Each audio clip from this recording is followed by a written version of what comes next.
My maternal grandmother passed away in January. My mom was very close to her, but I wasn't. She lived far away and I hadn't seen her since I was 13. When my mom went to gather some of her possessions, she brought me a shirt. A very distinct shirt. A small, petite-sized blouse, white with blue stripes and blue floral patterns.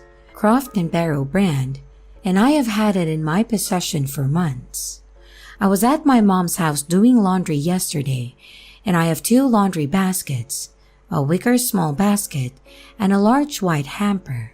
I laundered the clothes in the white hamper first, and when I was folding the first loads of clothes, the first shirt that I took from the dryer was my grandma's shirt. I then folded it and put it at the bottom of the white hamper and moved on. I then did 2 more loads of laundry that day. The next load of clothes, I was checking them to see if they were dry, and I saw my grandma's shirt in there.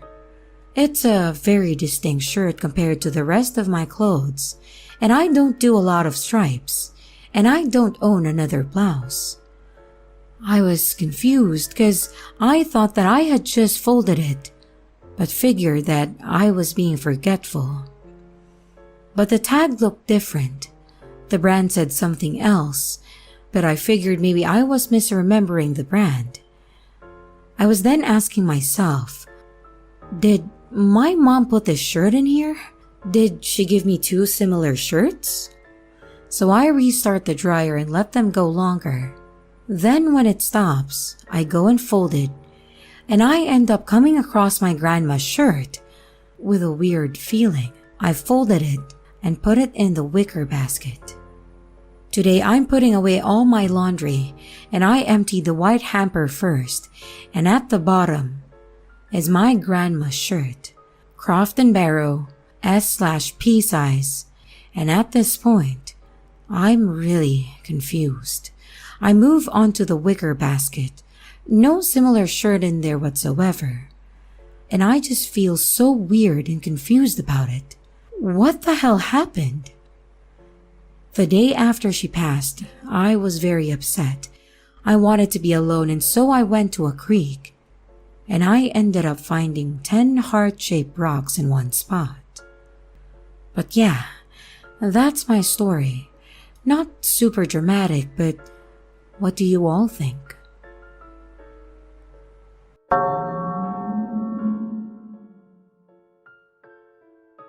Need advice/help understanding what's happening to me. Posted by Scooby Dooby Effin' Do. I apologize in advance if this comes across as rambling. I'm just at my wit's end and don't know what to do. It started a few months ago. I would put something down and walk away and come back a few moments later, and it wouldn't be there. It wouldn't either be in completely different places or would just seamlessly to exist. I chalk it up to sleep deprived. My partner and I both work nights, and absent-mindedly doing things or misremembering in general. Then it got weirder. I was getting ready to date night and wanted to take a shower, but couldn't find my shaving cream anywhere. My shaving cream bottle is all white with a purple cap. I own nothing that looks similar to it in any way, and neither does my partner. He helped me search in our small bathroom for over an hour trying to find it. Pulling everything out of the linen closet in the bathroom, checking every sink drawer, and even the cabinet under the sink. We couldn't find it anywhere. After putting everything away and returning the counter around the sink to normal, I was confused, but thought maybe I run out and forgotten I had used the last of it. My partner leaves the bathroom, closing the door behind him. As I hop into the shower, after 20 minutes, I finished up and got out, only to find the shaving cream sitting in the middle of our pink sink. I called for my partner, and he was just as confused as I was.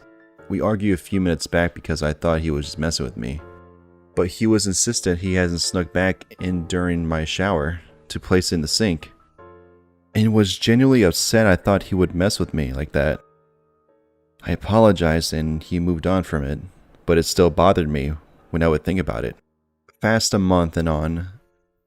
Saturday, he heads to work like normal. I started to get hungry and I decided to make French toast. I get everything set up and ready, pulling out a plate and putting my slices of bread on it before whipping together the eggs and milk. Getting my pan and spatula ready, I pull the butter out of the fridge and place it on the counter next to the plate. Right before I turn the stove on, I felt nature called and headed to the bathroom to pee quickly before continuing.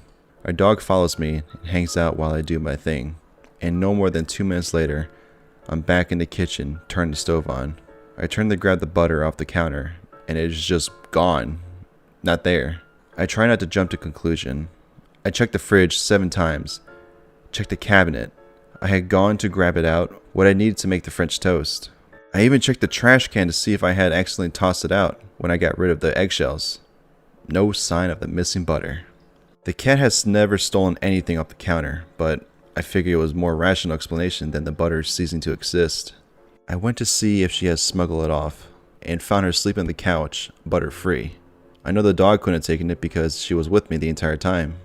I was out of the kitchen. I freaked out a bit, started messaging my friends in the group chat about what was going on, and one of them FaceTimed me in to see if I wasn't seeing it.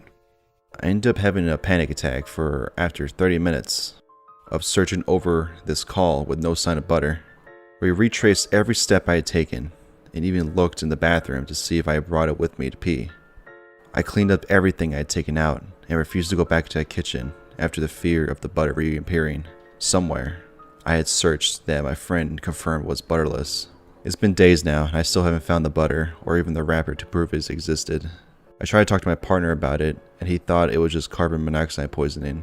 But we checked our detector and it's working normal, so it doesn't appear to be that. I feel like I'm going crazy.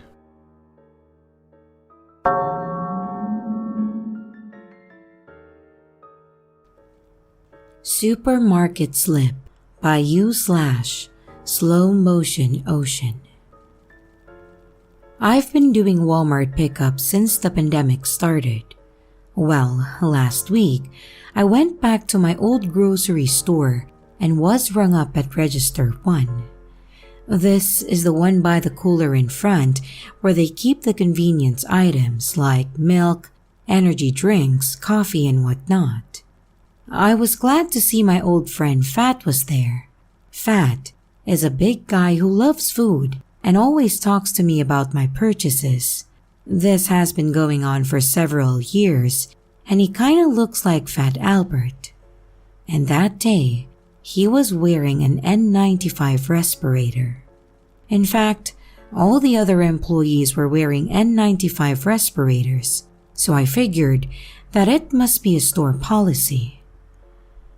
I was prepared for the letdown of him not remembering me after so much time had passed. But to my surprise, he did the old stop and chat with me after ringing me up, and he remembered who I was. Fast forward to today. I went back in for some desserts from the bakery and had a question about a price. I saw Fat standing there at Register 1, his usual register, staring oddly at the wall. The way he was spaced out almost stopped me, but I thought, hey, he does work here after all. So, I walked up to him and he didn't react to me at all until I started speaking. I asked my question and he answered, but then he told me that I couldn't get the discount without a club card. His tone of voice was off, condescending, and as I walked away I realized 2 things. He had no idea who I was, and neither he nor any of the other employees were wearing masks. In fact, not one single person in the entire store had a mask on. No one in the parking lot did either. This is the exact same place that I experienced my first glitch, where one employee disappeared and was replaced by a different one while I was looking directly at him. Like a jump cut in a movie. The same store, same checkout lane, Register 1.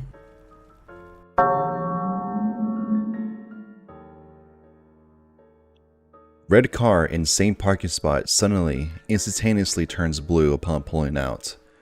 By user Jonah666. For context, I go to the store a lot, and and I park in different spaces, whatever is more open and available. Always this small red car that's parked in the middle of this 3-space parking area. This morning, about a few hours ago, I went to the store and actually was forced to park in a 3-space parking spot since the usual open lot was barricaded up for construction. So, the red car was parked in the middle as always. I went out, nobody was in the car, walked 15 feet into the store, was in there for about 2 minutes tops, and walked back to my car to proceed home. Well, here's the weird part. I get into my car and sanitize myself. I looked around 36 degrees. I looked around 36 degrees to make sure I'm clear before I back out and all that. I get into my car and sanitize myself. I looked around 360 degrees to make sure I'm clear before I pull out and all that. I looked and saw the red car on my right since I parked left of it, and nobody was in there. So, okay, I get back out. I do my turn to shift my body and look over my shoulders. Suddenly, a blue car started backing out on my right side where the parking space is. I hit the brakes in complete confusion, and it was the same car model with its old look and all, except now it's blue and with a person driving. They didn't even acknowledge me or even know I was there. It left opposite of where I was going, but man, my head can't wrap around with this logically. And the only conclusion I could think of is if I went colorblind or something for a few minutes. I mean, I can see red and blue differences, but what was that? Also, this 3-space parking spot had dumpsters locked in its place in front, so nobody came in through. It's a park and pull out kind of parking space. So bizarre. I just thought I would share this because I can't stop thinking about how weird it was.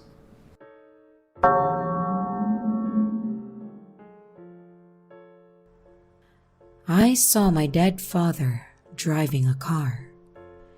I was 11 at that time he died. When I was a kid, he would tell me that once I got taller, he would get me to play 8-ball pool with him. This never happened because he died before I was even 5'4". Fast forward to last Saturday night, I was playing 8-ball pool with my friends. At one moment, the memory of him telling me that once I got tall, he'd get me to play with him crossed my mind, and I sort of wished that we would have gotten the chance to play. I didn't pay much attention though. On our way back to our homes, being on foot, we were walking on the road but made room from cars to pass whenever they would approach us. Once we were about 3 blocks away from my house, I saw a car passing, with my father as the driver. I'm so sure it was him. I've seen his dead body, so he can't be alive, and even if he did, why would he be driving in our neighborhood? I almost screamed and I wanted to start running so as to catch the car, but I figured out that it would be pointless. I even thought of throwing my phone at the car so as to catch its attention. I kinda regret it now. I'm not sure why. Honestly, it's not like I miss him like hell and think of him 24/7, so I don't think my mind would make this up. Has anyone experienced anything similar?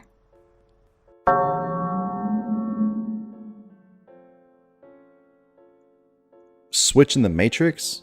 Posted by Avenefatua00. Okay, so major weird event. I've been living in my current place for less than 2 years now. It's a rented room in a shares flat.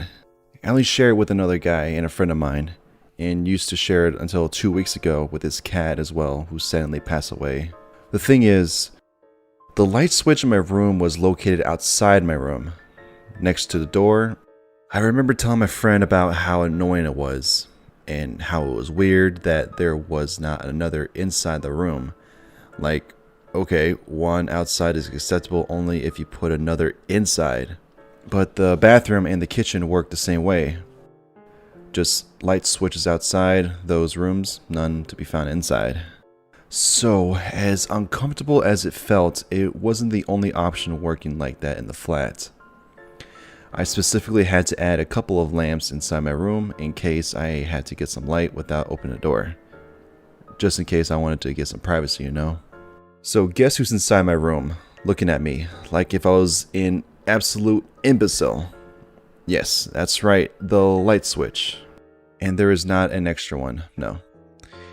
The one outside my room next to the door was completely vanished. It's as if it just moved inside. I'm here sitting dumbfounded, staring to doubt my insanity.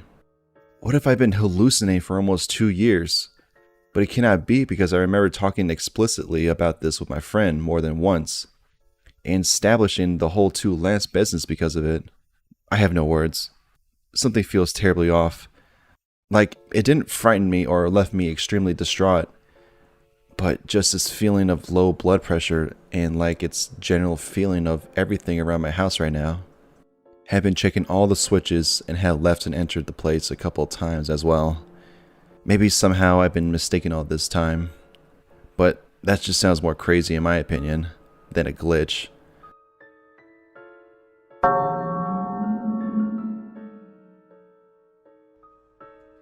I saw the same guy twice at different locations. By you/a mystic fox. A really interesting thing happened to me one day when I was out for coffee with my friend. So, we drank our coffees on a really ordinary day, then separated our ways and I headed home. And as I was walking on the sidewalk, a hippie-looking man appeared coming towards me. Rasta hair, red bandana on his head, green sunglasses, tattoos and piercings on his face, and torn and old clothes. This guy immediately caught my attention because he's not the type of guy that we used to see every day, so I looked at him carefully as we passed by. Also, he had a weird way of walking without swinging his arms and kept them close to his legs. Anyway, after we passed each other, we started walking in opposite directions, and about 10 minutes later, I entered the alley where my house was located, and as soon as I turned left, I saw the same guy coming out of the street exactly where my house is located. Literally the same guy. And here's where things started getting a bit complicated and bizarre. In order for him to enter the street where my house is located before me, he had to walk through exactly the same way as I walked. We were moving in opposite directions, and it was impossible for him to pass me and enter the street before me, then leave without me noticing him. There are no shortcuts and no other way. Also, I live in a small neighborhood that ends with a deadlock, and I know everyone here. Anyway, as soon as I saw him, I got shocked and I couldn't hide my confusion on my face and gave him a very strange look as I passed him. However, he continued on his way as if nothing happened, and I never saw him again.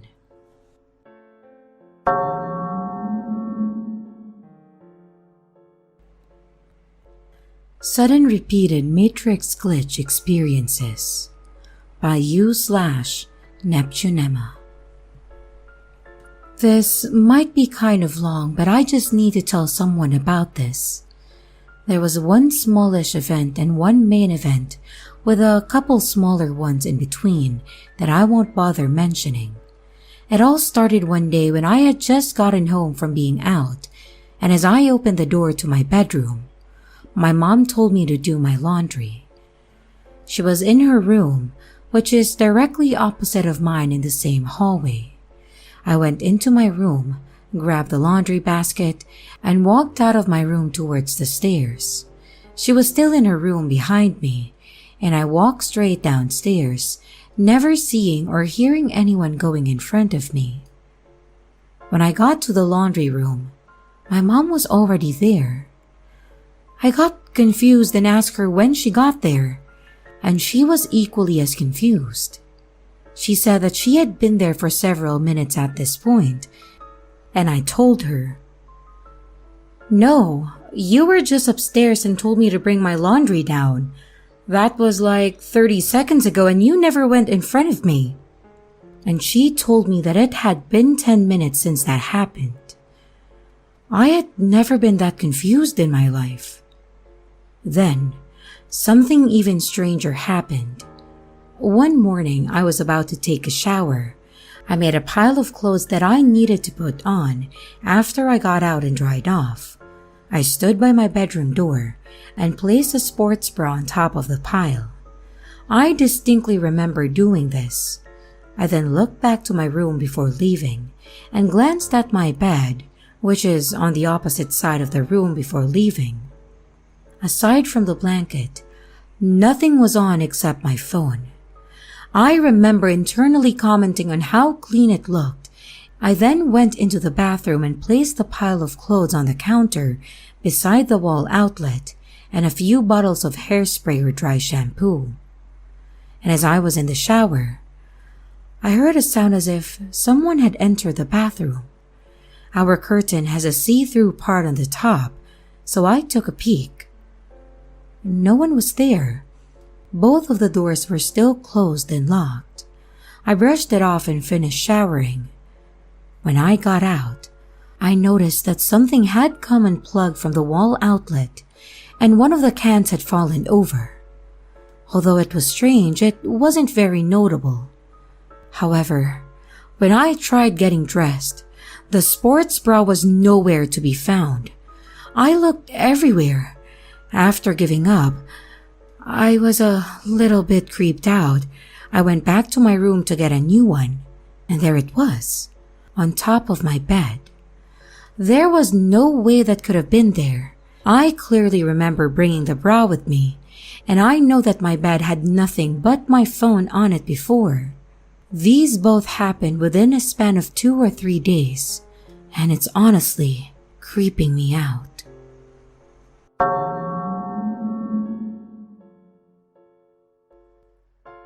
The Ninja Man by u/OreoLover444.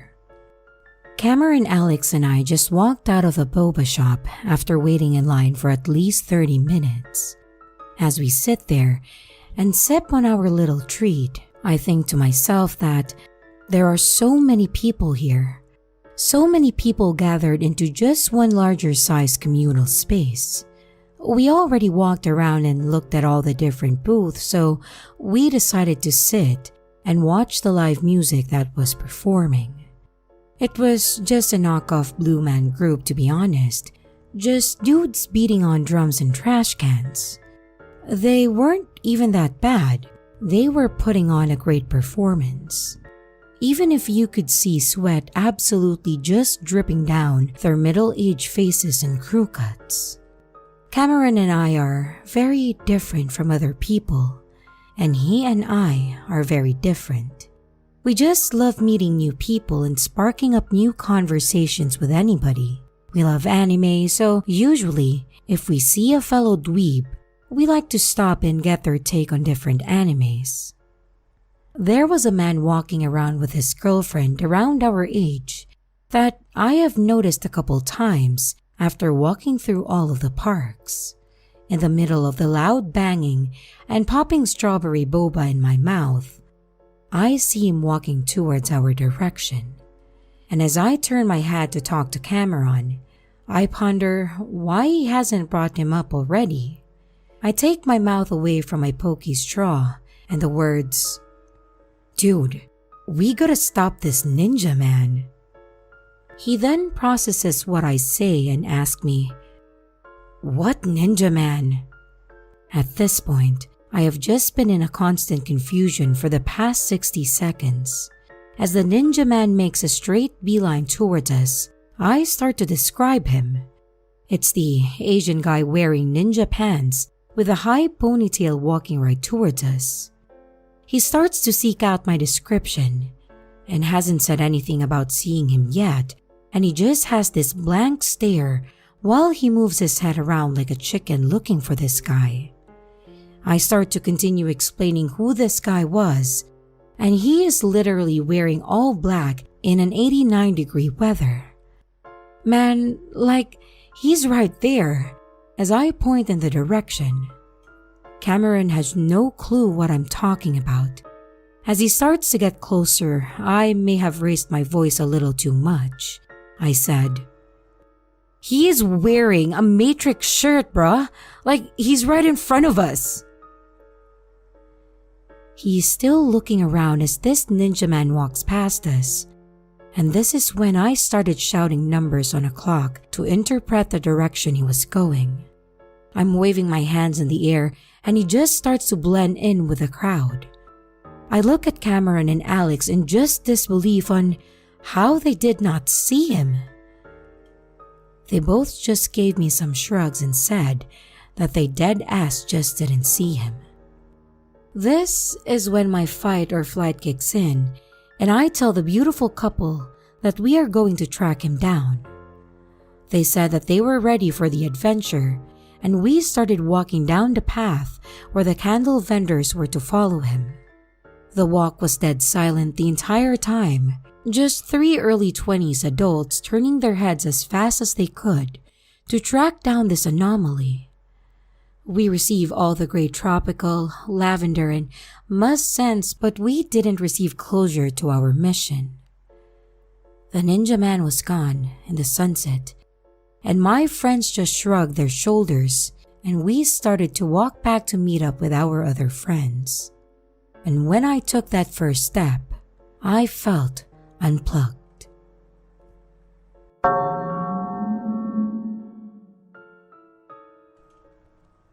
Water Into. Story written by Rose. A couple of years ago, I was living with my former boyfriend for a little over a year at that time. I will preface this by saying that we had a motion sensor camera in the kitchen that was always on, filming the living room and stairs coming down from the bedrooms. I always sleep with a water bottle next to me. And one night, I had washed my stainless steel water bottle, filled it up with water from the refrigerator, drank some, and soon after went to sleep. I woke up at about 5 a.m. as usual, and I got up and got ready for work, and then went downstairs to the kitchen to grab my lunch and wash my now strangely warm bottle again, and then refill it. My boyfriend had gotten up too, and he came into the kitchen to look for something to eat. When I dumped it in the sink, it was brown. I gasped, and then I asked, "What the hell is wrong with the water? I just dumped it out and it was brown." I instinctively smelled it, and it smelled like black tea. Perplexed, I asked my boyfriend, who was a big tea drinker with a very sensitive nose, to smell it, and he said, "That's definitely tea." I stood there for a minute confused. We looked in the trash can. No tea bags, and nothing on the counters or anywhere else either. I looked into the cabinet where we kept the tea, and there was no black tea and nothing out of sorts. We then checked the camera. No sleepwalking, nor anything else fishy. Another thing is, I have never put anything besides water in it. So, how did that happen? My water apparently turned itself into tea while I was asleep. What a bizarre glitch. Side note, I asked my boyfriend if he was playing a prank on me, and he swore that he didn't. He was also very much against lying when I asked a direct question, and when he would joke, it was so obviously all over his face. He also had never pranked me before or after. This is definitely one of the strangest things that I have ever experienced.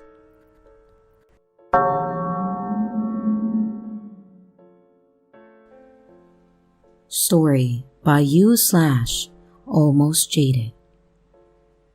So my wife died years ago, and every Sunday I smell her perfume. Seems like that's how this usually goes. Twice now, our apartment will suddenly smell overwhelmingly like my cologne for about half an hour to an hour, and then It just vanishes as fast as it came. Not sure if it's paranormal or glitch or what, but it's very weird, and it's really starting to get to me. My girlfriend and I rent the entire basement of a house. 2 large bedrooms, and we use one as our living room. There's a bathroom and a hallway area between them all. Our roommate/landlord is almost never home and only ever comes downstairs to either go out to the garage or go into the laundry room at the bottom of the stairs. He hasn't been around any of the times that this happened. I wear only one kind of cologne. It's been my trademark scent for over 20 years.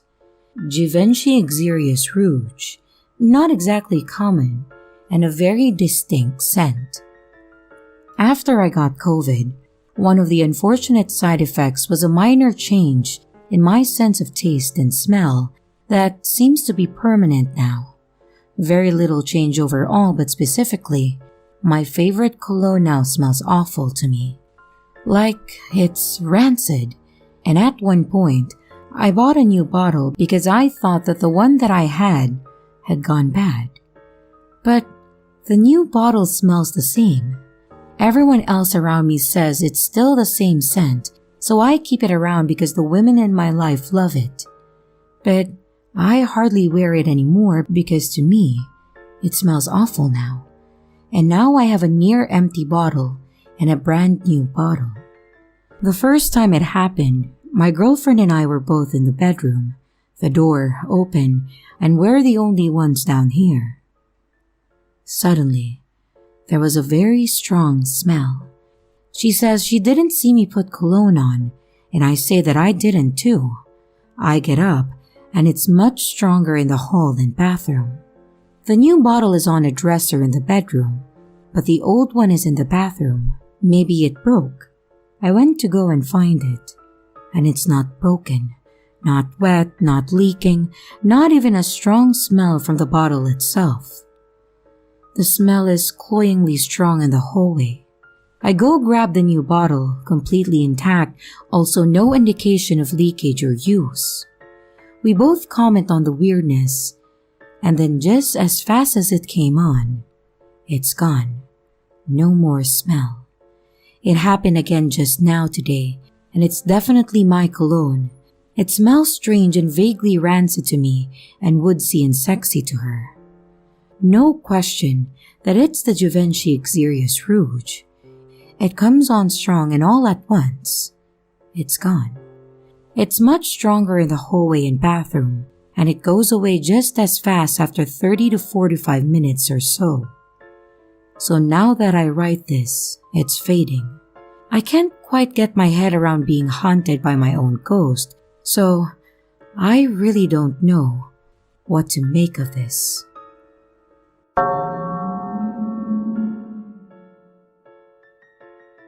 By AIS Lanes.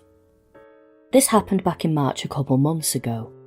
It was 2 days after daylight savings. These events all happened within a span of 20 minutes.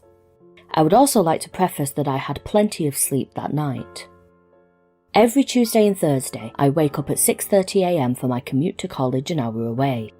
I was packing up my car for the day. I had my headphones in but nothing was playing because the headphone jack was ripped out by my hoodie. Suddenly, I hear this awful static noise and this voice yell my name. However, it was so loud and near it sounded like it came from my headphones. I automatically freak out. I look around and search for who could have said it, but came up empty. Eventually, I started my commute. I have to take an exit to get on the highway. I live in a somewhat rural place, so the exit is pretty long, and there's nothing around, so you get a clear view of the sky. I have driven this way hundreds of times before, so I knew the way pretty well. However, since daylight savings happened, it was actually light out and was sunny and bright. Then I blinked, and it was cloudy with no sunlight. The type of dark I should have had my headlights on for. I get this overwhelming sense of dread, and I felt myself freeze up staring at the sun. I blinked again and it was back to sunny and normal. I freak out and think I'm losing my mind. I continue to stare at the sun thinking it would change again. Then I hear the voice yell my name again, like it wasn't near me but in my head. It shocked me out of my frozen state and I jumped, and I yanked my steering wheel on impulse.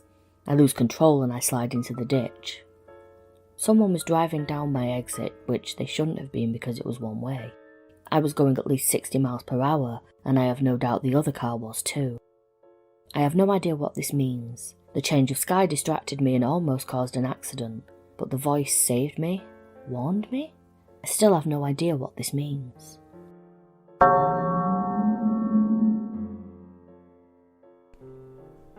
Story by U/Kiwi Orange Banana.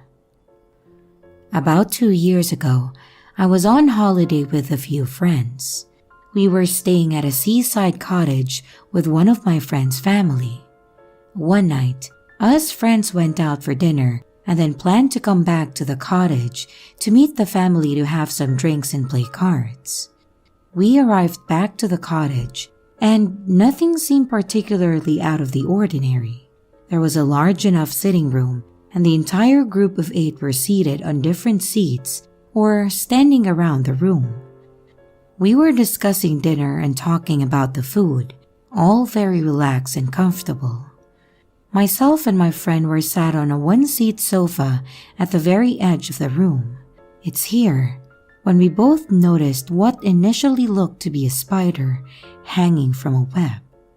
We couldn't see the web, but it looked to be a black bug that was just floating in thin air.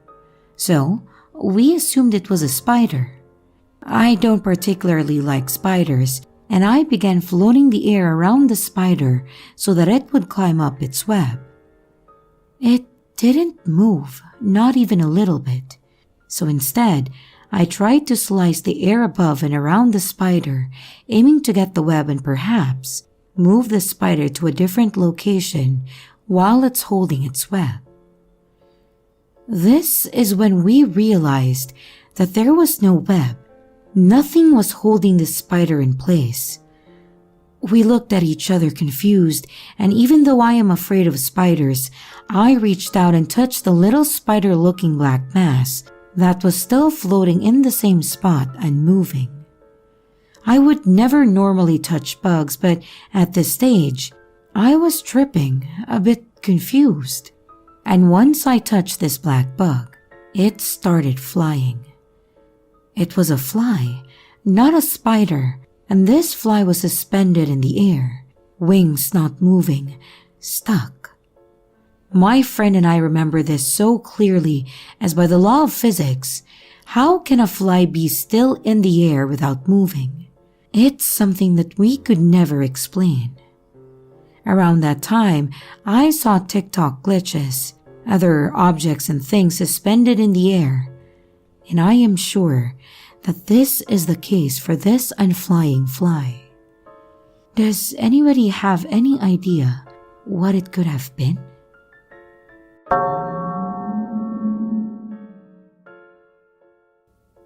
By Rustin Spencer Cole.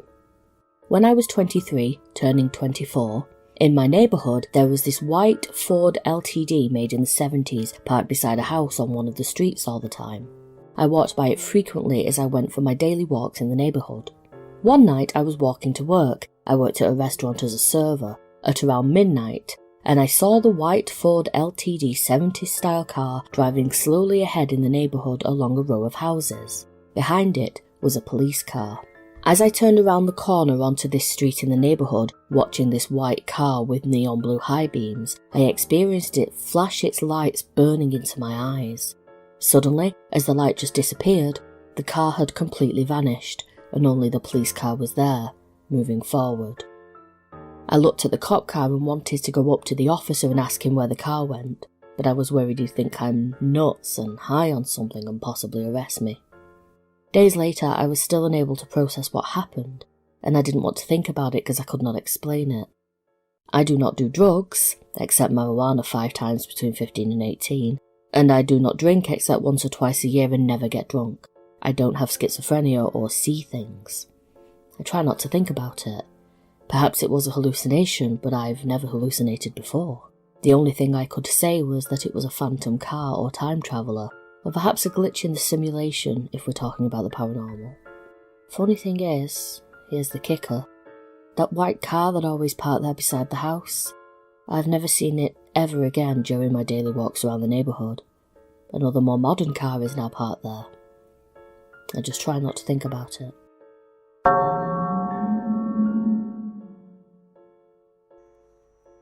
Story by U/Accomplished Bus 1375. I live near a large river.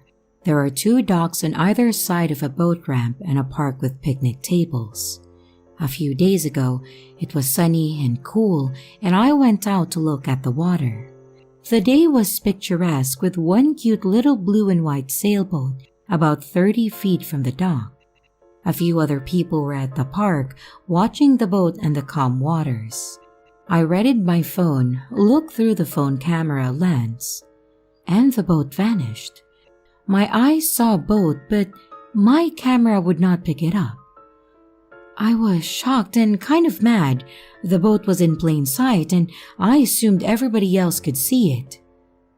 But like a vampire with no reflection, the boat had no camera presence. I checked my phone and I tried different angles. I even tried walking up the pier. And I began to get frustrated. My phone was in perfect shape and it took pictures of everything but the boat. Just for clarity, when I say lake, meaning the entire lake-shaped section, technically it's a large river. The area on either side of the boat showed up, but where the boat was only water. I switched to video mode and made a 2-minute film of the entire lake, and the audio of it has me verbally describing the boat. But the video is just an empty lake. I don't understand it, and it was so frustrating.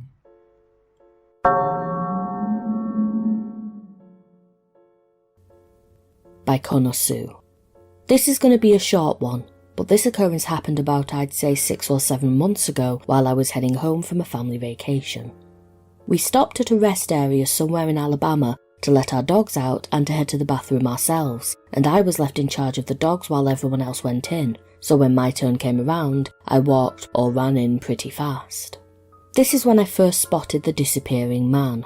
He was this older guy with a cane, and the only reason I noticed him was because of the bright green jacket he had on. Well, I walked past him while he was on a bench, and I had turned around because the green caught my eye, and he was gone.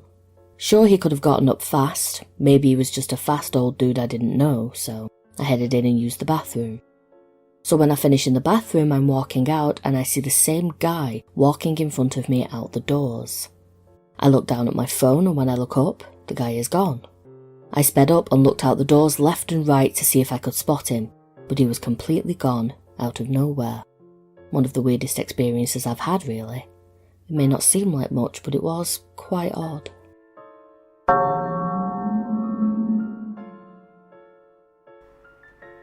Story by U/Better Luna.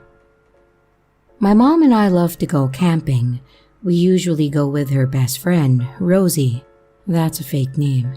This was maybe 3 years ago, but every spring we used to take road trips, usually spanning over a week that would lead us to our final destination, Zion. This one particular trip would also happen to be the last trip that we took, since life kinda got in the way. Halfway through our trip, we decided that we wanted to go visit the local stores in the area to look at all the crystals and other stones that were sold for a much lower price than back home. And in order to get there, we had to travel a specific highway. Apparently, this particular highway is known for passing either through or near a very strong vortex that people have experienced lost time. Personally, I didn't really believe in that stuff, and it was mostly my mom and Rosie who were interested in those stories. So, we load up the directions to this store, and from our campsite, it would take us 2.5 to 3 hours to reach it. We decided to leave at 1:30 after we ate lunch and arrive at around 4 with no traffic, which gave us plenty of time to shop and grab some grub before the ride back to the campsite. I usually sleep during those rides while the gals chat it up, but this time, I was wide awake and just watching the endless road pass by. So we're driving, having a good time, when we hear, "In X miles, your destination will be on the right." Immediately, we go quiet. We hadn't been on the road long, maybe an hour and a half, and we're thinking we're going crazy. No way we reached the shop. No freaking way 2.5 hours had gone by. We look at the time on our phones, watches, and cars, and it all read the same. 3 p.m. We didn't pass any place that would warrant a time zone change. My phone, which I left on airplane mode to save battery from no reception, read the same time as well. So we park, and no one says anything. What the hell just happened? There was an hour and a half of missing time unaccounted for. My mom barely had a bar of reception and was able to look up the directions to our campsite, and sure enough, it was a 2.5-hour drive. Despite how punctual we are when we are on a road trip, we tried to play it off.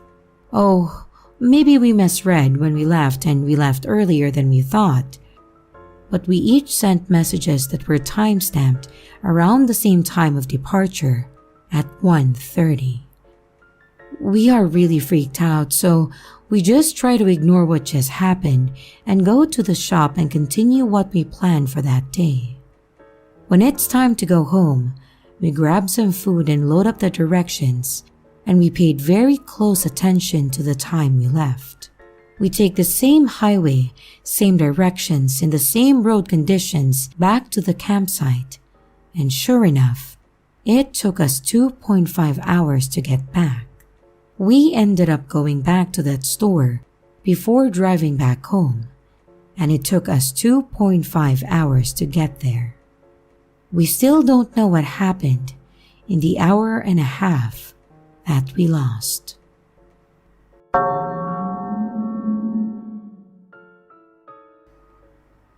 Story by u/Nipnopples. So, today I was in my kitchen. I live in a small loft and the smallest bedroom is like 3 feet from the edge of the island counter in my kitchen.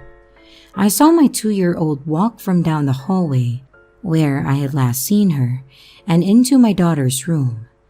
I literally watched her for several seconds as she walked in my line of sight into the room and then out of my line of sight. Something seemed off, but I was distracted with my task.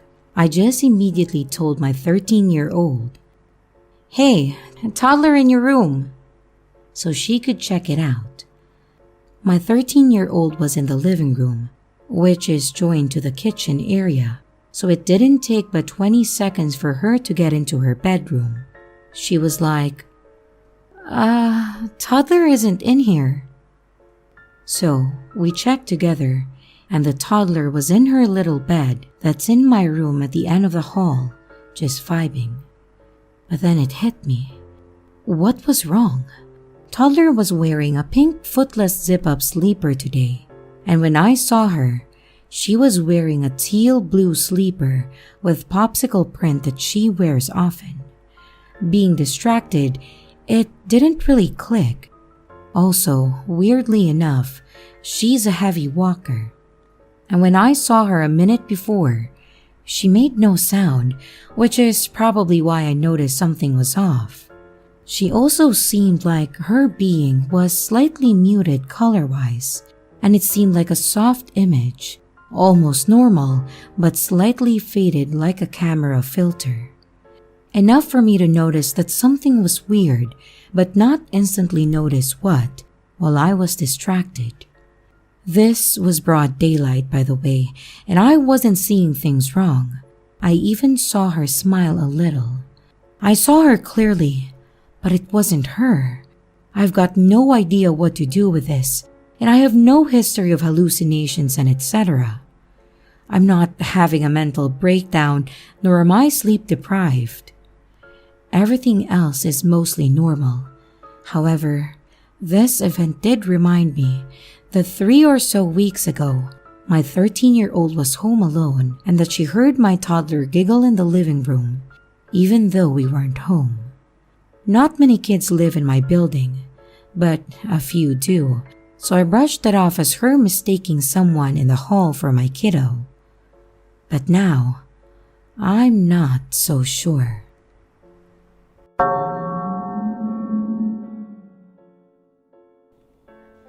Story by you/Pigs and Ponies.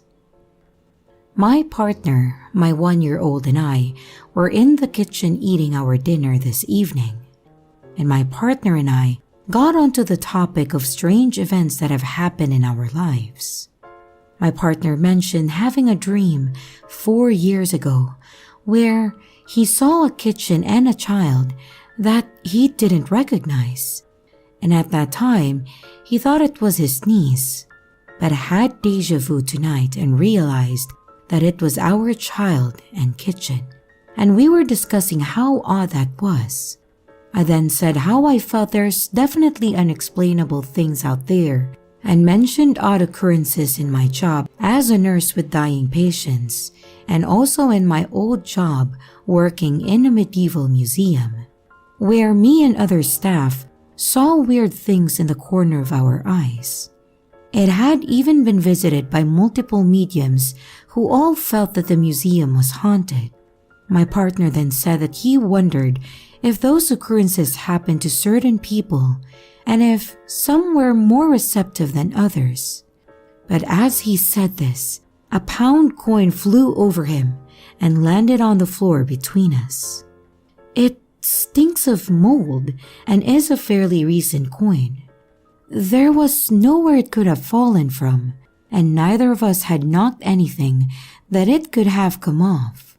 We also rarely have coins and pay for most things with our card, so it was just generally odd. There was no one else on the house, apart from the cat who was in the next room and doesn't tend to throw money at us. So, yeah, that was a bit weird.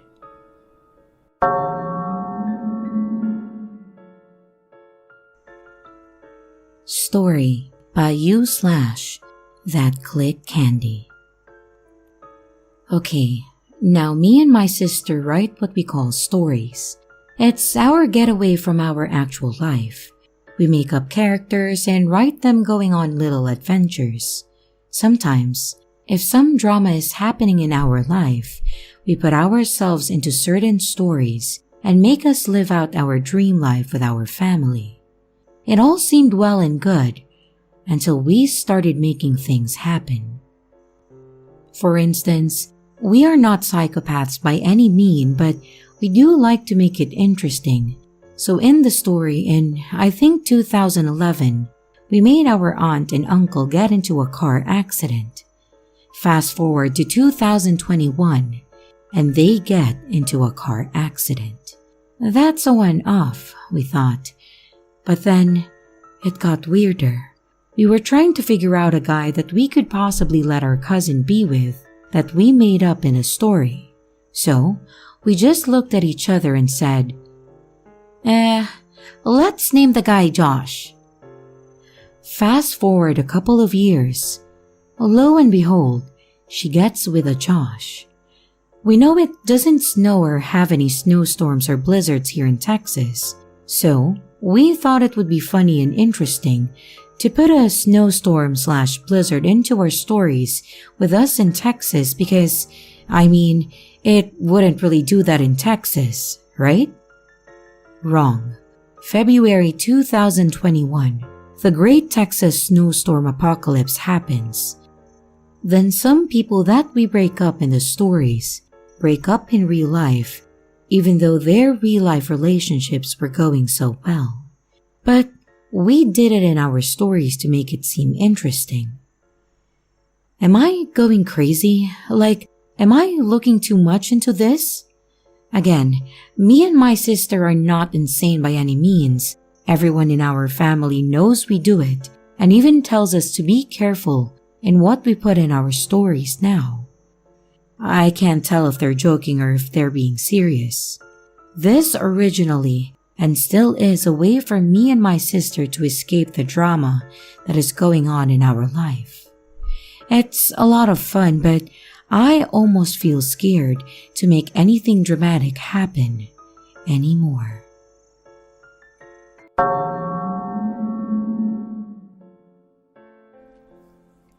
Story by you/SS Siwa. I'll try to keep this pretty short. When my two sisters and I were younger, our great-grandmother passed away. She had a charm bracelet that meant a lot to her, so my mom took some charms from the bracelet and gave one charm each to me and my two sisters. So we could either put it on a necklace or a bracelet to remember her by. Mine was a single small gold shoe with a purple or red pendant at the toe of the shoe. It was significant to my great-grandmother because she had a large shoe collection that she loved. When I was searching for some earrings to wear this morning, I noticed the shoe charm in the pouch of my jewelry organizer. But as I continued looking, I saw another shoe charm in a different pouch of my jewelry organizer. I took them out and compared them, and they looked the exact same, but I only remember receiving one from my great-grandmother passed. The shoe charms are the same size, same material, the pendant is the same, and even some dents and other imperfections are on both. I called my mom ASAP and she confirmed that there was only one shoe charm and not two. I guess it could be explained by faulty memory, but my mom and I both strongly remember it being only one single charm, and it would be weird for someone to have two of the same exact charm on one charm bracelet in my opinion. This is honestly blowing my mind a bit, as I have no idea where the duplicate charm could come from, since I didn't even buy the original bracelet charm myself and have had it since 2008. I also go through the jewelry organizer pretty frequently, and I haven't noticed it until now, which again is weird since I've had the charm for over 10 years, and I have moved 3 times since I got the charm.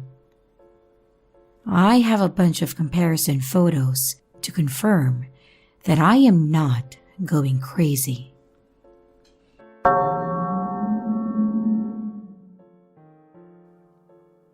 I have a weird thing that happened with myself and my mother that I don't know if it's a glitch in the Matrix or some kind of parallel universe situation, but it was weird as hell. And honestly, it freaked me out. So, to give you just a bit of perspective and show you how things are normally, I live about an hour or so away from my parents, and we're all really close. I have always been super close with my mom, and I genuinely love my dad. So, when I moved out, things were very difficult for all of us. Because of that, we made a promise that we would meet up every other weekend on Sunday for dinner.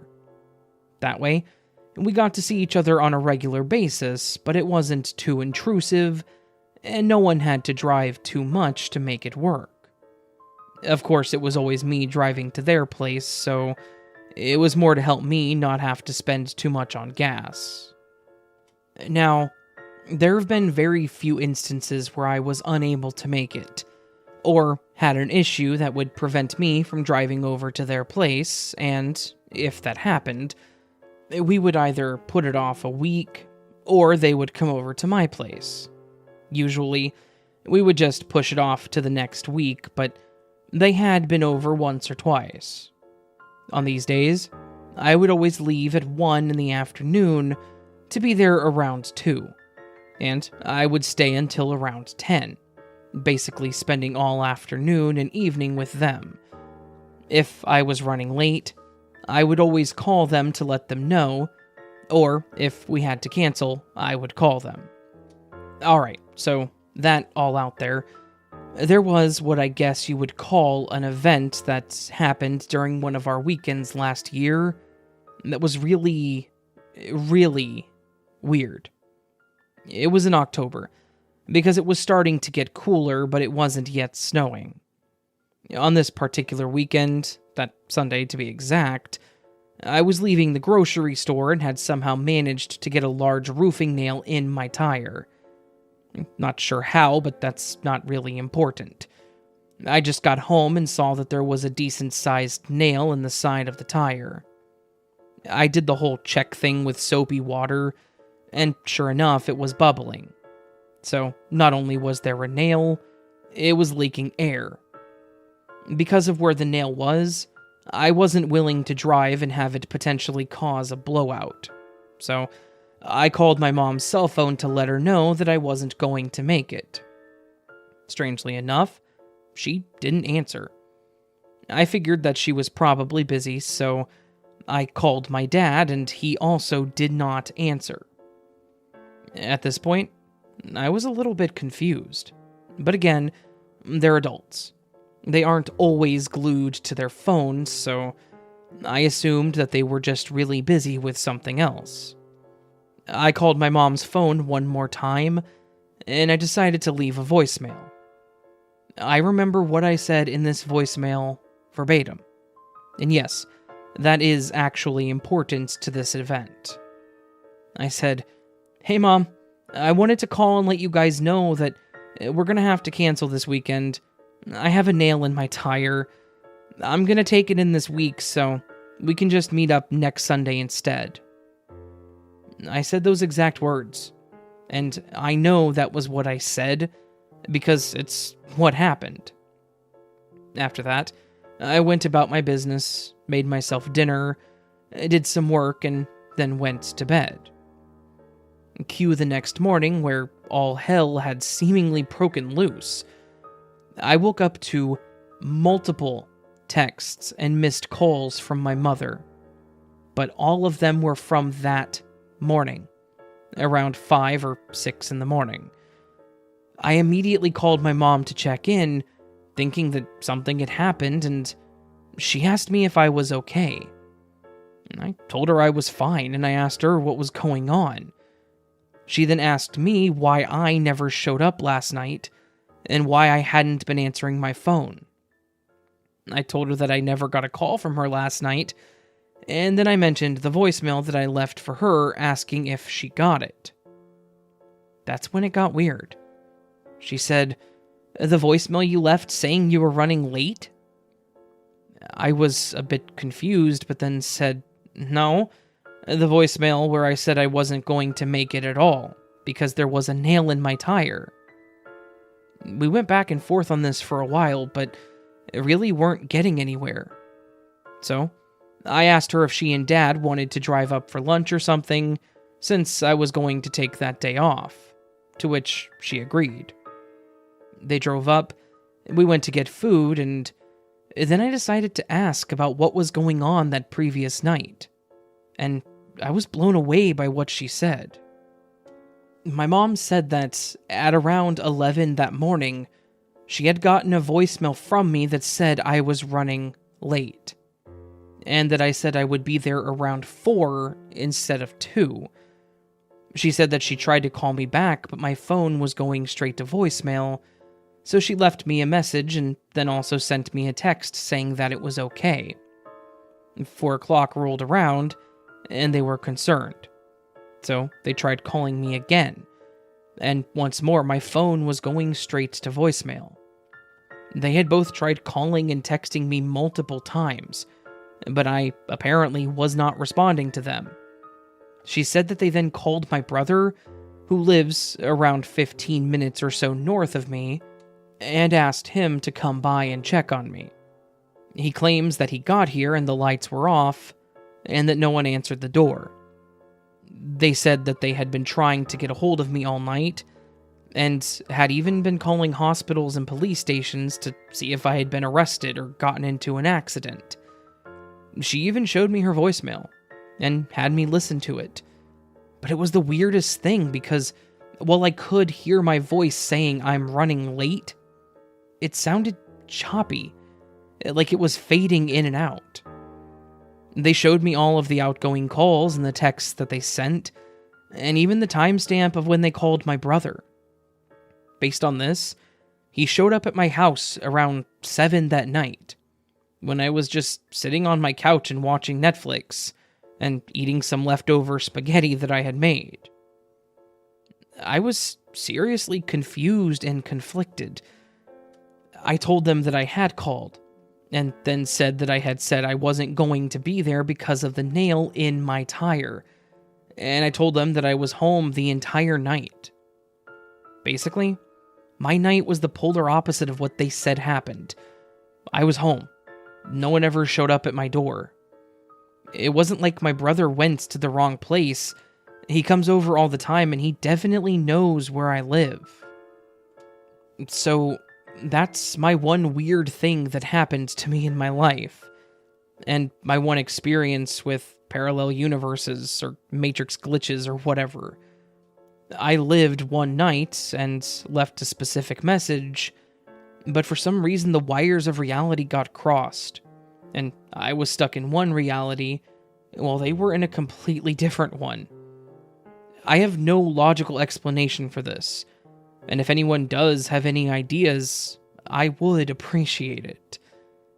Beyond that, it was just really freaky.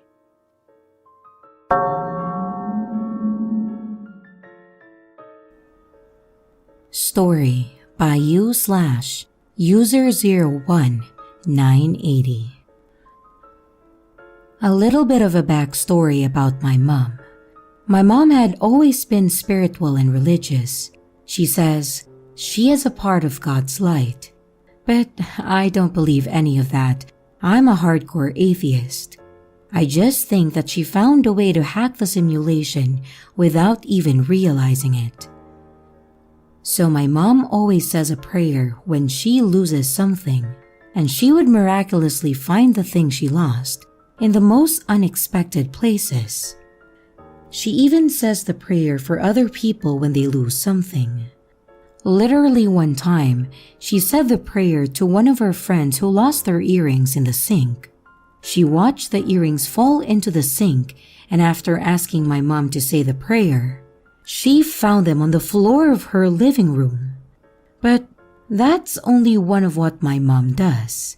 I don't even know anymore. So one day, I was sarcastically telling my mom to say a prayer to find my old precious puppy doll, which I lost a long time ago.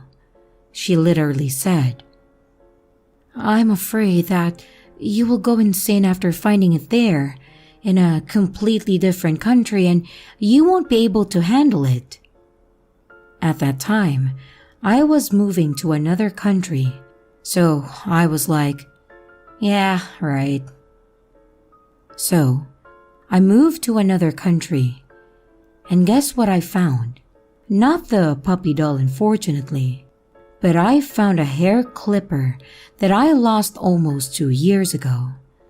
It suddenly appeared in one of my bags in the country. I was shocked because I literally searched for it everywhere. Plus, I selectively chose each and every item that I put in my bag and then sealed it shut. I tried to rationalize it that I must have missed it, but there's just no way. Because I made sure to take only what I needed, and the hair clipper just wasn't there. I didn't ask my mom about anything, because she would try to tease me, almost bully me, because I don't believe in a God. And now, that happened.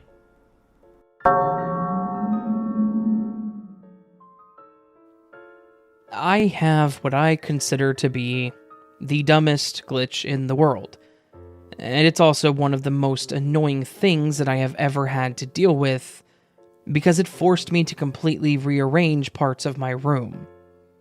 I live in the basement at my grandparents' house, and please don't judge me for that. I'm a 24-year-old guy that's really gotten down on his luck during the whole pandemic.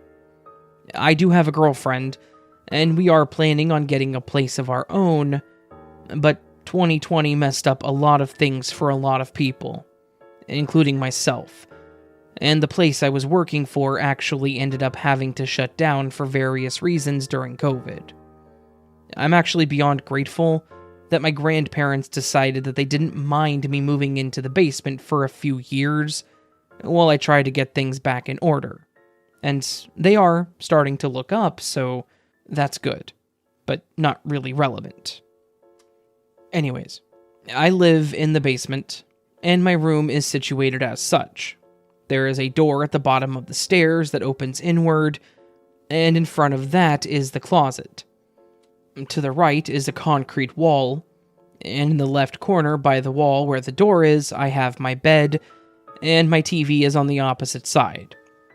I also have a nightstand that is between the foot of my bed and the wall where the door is. And that's where I typically plug in my phone charger, because it's one of the only outlets that's easily accessible. There's about a 4-inch gap between the end of my nightstand and the edge of that wall, and that's where the outlet is. So I can plug it in, and it's not a problem. Well, that is until a few weeks ago. My grandparents and I went out to have brunch, which is something they like to do, and they will sometimes invite me along. It was a nice time, but while we were there, I noticed that my phone was almost dead.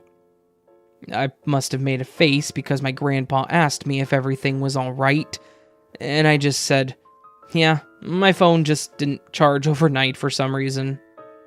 He laughed, and then made a joke about me forgetting to plug it in, and I said that I must have just unplugged the charger from the wall and not realized it. Then, we moved on from there. When we got home, I immediately went downstairs to plug my phone in. I grabbed my charger off of my dresser and went to plug it into the outlet by the nightstand. When I noticed, there was no outlet there. I was beyond confused.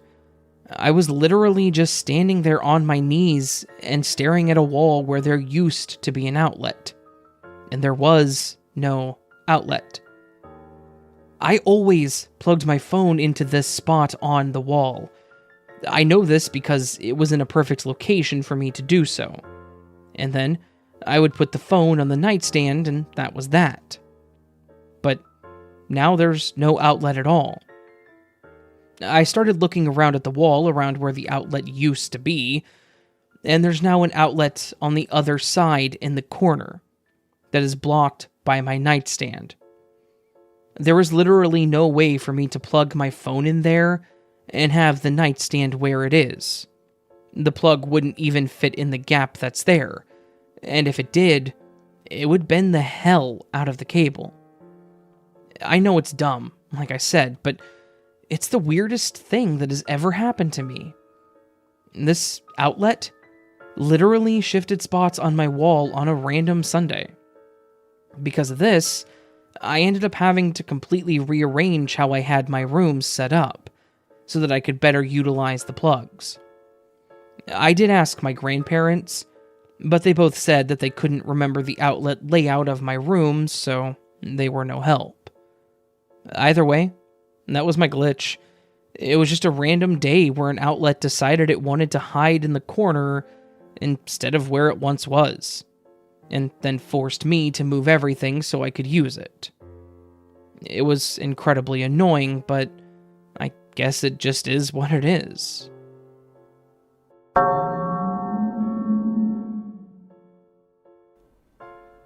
Story by U/Spyroki.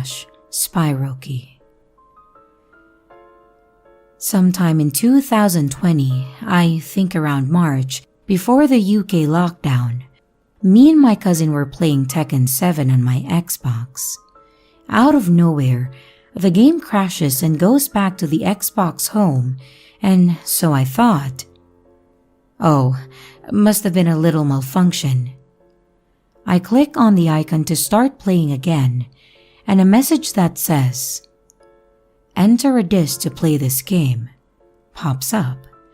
I knew from there that the disc must have gotten stuck and so was my gutted, but not too much, as I only play the Xbox when my cousin is around, and also I have the game on PC. The whole of 2020 goes by, and I didn't or couldn't get my Xbox fixed due to the pandemic, and I wasn't too fussed on it, as again, I didn't really play it. One of my sisters and I tried to get the disc out manually. There was a manual ejection button that you could press with something thin, so we used a paperclip. That didn't work, and we accidentally lost the paperclip inside the Xbox. And then, we even opened the Xbox up, trying to see if we could access the reader to get the disc out, but we needed a specific screwdriver for that, so no luck there. We eventually gave up and my sister checked the game case, just in case, but no game was in it. Around April of 2021, I decided that it's time that I get the Xbox fixed, as my older sister was getting married in a couple months' time, and so she was over frequently, and family would be over soon to help with preparations and etc., and so it might be used to play. I took it to my local electronic experts and told them the problem that a disc was stuck inside, and they said no problem, that it will be around 20 euros. However, if the reader happens to break while they're taking the disc out, it will cost more than usual, and I say fine and to leave it to them. I then receive a text the same day from them saying that it's ready to be collected and will only cost 20 euros. And so I remember being happy as there was no damage done. I go to the shop and they proceed to tell me that there was no disc in the drive. I was utterly confused. My immediate thoughts were that they were scamming me and that they took my disc. They're a trusted company, but I was so disoriented by this. Or that maybe they didn't really check. So, I asked if they put another disc in, and they said yes, and that it works completely fine. They also found the paperclip me and my sister lost and returned it to me in a small Ziploc bag. I then said thank you and paid and left, still confused, and even phoned my sister, who couldn't answer as she was in a meeting. So, I texted her everything, to which she then phoned me soon after. I tell her that they didn't find the disc, and I think they may have taken the disc, still believing this outrageous hypothesis that I made. I go home, and just to make sure that I'm not going crazy, I check the Tekken 7 case. And what do you know? The game is there! I remember telling my sister this over text, and she phoned me again also confused, stating that she checked the game case on the night we opened the Xbox up, just to make sure that I wasn't being silly. But it really wasn't there. I still don't know what happened, and I asked both my mom and dad, even though they never touched the Xbox, if they had maybe seen the disc and put it back in, and they both denied. I then thought maybe a guest or an extended family member came over and saw it and then put it back. But then I remember that it was locked down, so no one would have been at our house anyways. This really sucked, as it meant that I could have used my Xbox for the past year, but I didn't. But you couldn't blame me, as I was 100% sure that there was a disc inside. I genuinely would have betted my life on the fact that there was a disc inside. I've got several far-fetched explanations, but they are all a reach, and I genuinely believe that I and my family, or by Xbox, entered a parallel universe or something, or experienced memory loss from carbon monoxide poisoning, as these explanations just do not make sense.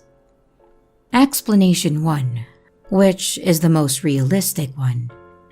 me and my cousin were actually playing on my PC. This doesn't make sense, however, as I and him specifically remember playing on the Xbox.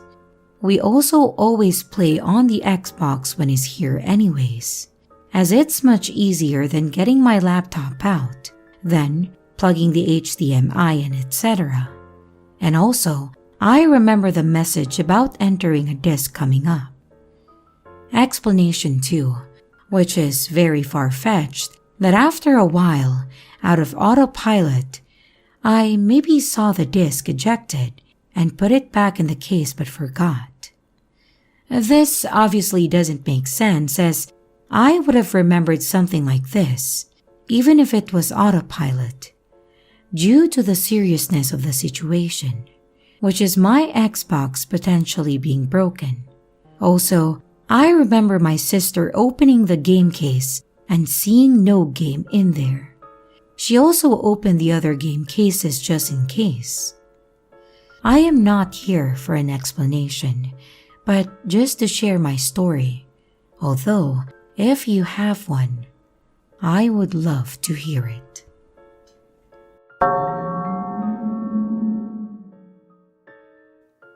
I have a fairly strange story about something that happened to me when I was a kid, and it was the first time something like this had ever happened to me. I was around 10 years old, and we had just moved into a new house in a city a state or two away because my mom had taken a promotion at her job, and they wanted to transfer her to the branch that was out here.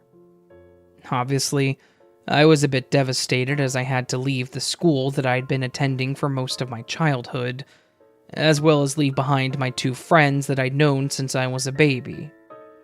My parents were adamant that I would just make new friends, so I had to suck it up and accept that we were moving. A few weeks after we had moved in, we were walking around the block to introduce ourselves to the neighbors, and a few houses down was a man that worked for the same company as my mom, so basically one of her new coworkers. He had a son named Chris, which was my name as well, but I was Chris with the K. Not relevant, but as a kid it was the most important thing to me. For some reason, I never really considered Chris to be a good friend, but he was definitely an acquaintance of mine. I ended up being better friends with some of the other kids on the block that I actually met through Chris. After a few months, Chris and I weren't doing much together, but we still talked whenever we saw each other. So we both knew that the other was still alive. There was one day during the summer that a group of us decided we wanted to go swimming down at what was essentially a small pond with a dock. It was on land that was owned by one of the other guys, Johnny. So we were allowed to mess around in it as much as we wanted to. Altogether, it was about 7 of us that headed down to the pond to swim. We were all just swimming and having a good time, mostly just running and doing cannonballs off the dock and into the water. When it was my turn to jump into the water, I got up on the dock and prepared to run. But then, near the edge, I ended up slipping and fell backwards, hitting my head on the post. When this happened, I remembered slipping and basically falling in slow motion. Then, my head hit the wood, and I remember there just being this sharp pain. The next thing I can recall is falling into the water and not being able to move. Like, at all. I was staring up at the surface of the water, unable to close my eyes, just thinking about how I was dead. Like I said, I was only 10 or 11 at the time, so I really should have had no frame of reference for what death felt like, but I knew right then and there that I was either dying or had died, and my brain just hadn't powered off yet. I could feel that my lungs were empty, and I remember the taste of water as it filled my mouth. Then, I remember seeing Chris swimming down towards me with his hands out, like he was my savior. And then it all went black. When I woke up, I was lying on the ground outside the pond with Johnny's parents leaning over me and the boys all panicking in the background. When I came to, I literally gasped for air, and I remember coughing really hard and spitting out a bunch of water, and I could hear Johnny's dad asking me if I could hear him. I nodded that I could, and just kind of laid there staring up at the sky and watching the clouds. The other boys had gone from panicking to celebrating, I'm guessing because I didn't die. I remember sitting up and asking what happened. Johnny said that I had slipped and hit my head, and then fell into the water. It slowly came back, and I remember finishing off what he said with, "Oh yeah, and then Chris jumped in to save me." I then looked around to thank him, and I realized he wasn't there. I asked where he went, and they all kind of just looked at me. Johnny laughed and said, "Dude, you're Chris." To which I said, "Yeah, no, Chris with a CH, the other Chris that was here." Nobody had any idea who I was talking about. They all just kind of stared at me and looked around confused. Johnny's dad said that my parents were on their way, and that I should probably get looked at to make sure I didn't cause damage to my head. I nodded along and got up slowly to sit on the front porch waiting for them. On the way to the hospital, I actually asked my mom if she remembered Chris. I don't know why I felt compelled to ask, but he was the son of her coworker, so she would surely know who he was. To my surprise, she said that she didn't know anyone named Chris other than me. I told her, "No, the Chris with the CH, the one that's your coworker's son. We met him right after we moved into the house, when we were introducing ourselves to the neighbors." My mom then told me that none of her coworkers lived on our block, and that, to the best of her knowledge, none of them had a son named Chris. So, to this day, I am the only person that remembers my friend Chris, the one that I met when I was 10, the one that was my mom's coworker's son. Nobody else in my family, and none of the other childhood friends knew who Chris with a CH was, despite him being the person that saved my life, and someone that I know that I hung out with on several occasions. I know that he existed. I know that he and I were decent enough friends. And I know that he jumped into the water to save me when I was drowning. But yet, he seemingly never did. I have nothing to prove that he did exist, unfortunately, other than the memories in my head. I will say that losing a friend to the Matrix, so to speak, specifically one that saved me that day, is the most painful childhood memory that I have. And while he doesn't seem to exist in this timeline, I will never forget that day, and the fact that he saved me.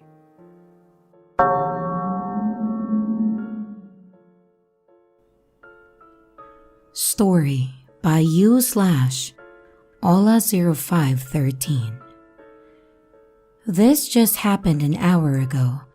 I needed to take my bike out of the basement in the apartment complex that I live in, since they were going to close the basement for the whole day tomorrow.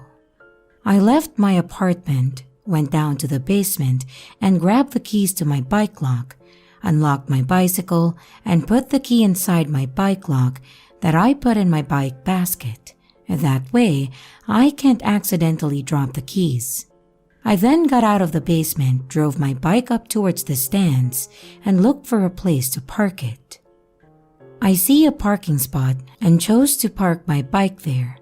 After doing that, I vividly remember walking around the bicycle stand as I needed to lock the bike from another angle, due to the fact that there was no space left between my bike and the other bikes. I held the bike lock and then locked my bike. Just to give you a bit of information, what I consider even more weird is my mom gave me another key for another lock for extra protection, as there's often bike theft in the area, and she put it on the keyring that I have my actual bike lock key. I was going to use that bike lock and realized my keys weren't in my hands anymore. I remember dropping the key and looked at the exact same place where I had dropped them. What did I see? Nada. There was nothing. I used a flashlight and I couldn't find anything. I checked the basement, even the other bike baskets on other bikes, the ground and the bike wheels. But still, I found nothing. I did it about 3 times and checked bushes that I had not even seen. Pretty illogical, but I tried just 'cause I can't find the keys anywhere. It was about 11 p.m., so the reason might have been that I was kind of half asleep. However, it makes no sense as I would have seen the keys in my basement, considering you can still lock the bike lock without the keys. My first thoughts were that they were in the basement and I was just unaware of that. Or I would have seen the keys, but I didn't see them and I looked everywhere possible. I lost my card last week as I was going to a graduation celebration and I had only walked for around 5 to 10 minutes, and then realized my card wasn't in my pocket. This, of course, might have just happened unintentionally, but when it happened, I remembered how I literally had the card just a couple of seconds before it wasn't in my pocket. My decision was to try and find it as I had walked straight. I couldn't find anything, and there was absolutely no wind. A couple of days later, someone called and said that they had found my card. Strange.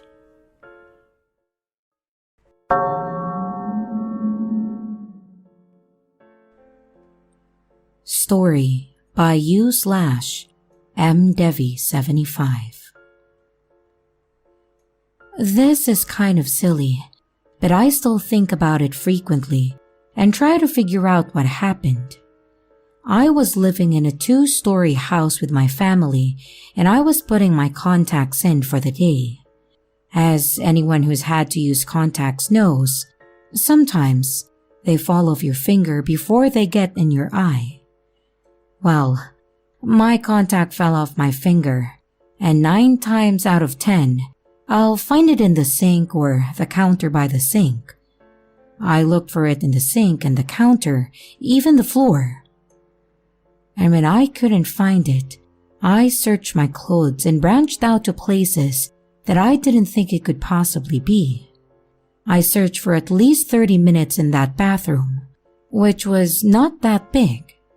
I'd lost a contact before, and my mom had gotten really mad, and I didn't want to deal with that. Also, my vision is pretty bad, so I wouldn't be able to see with one contact.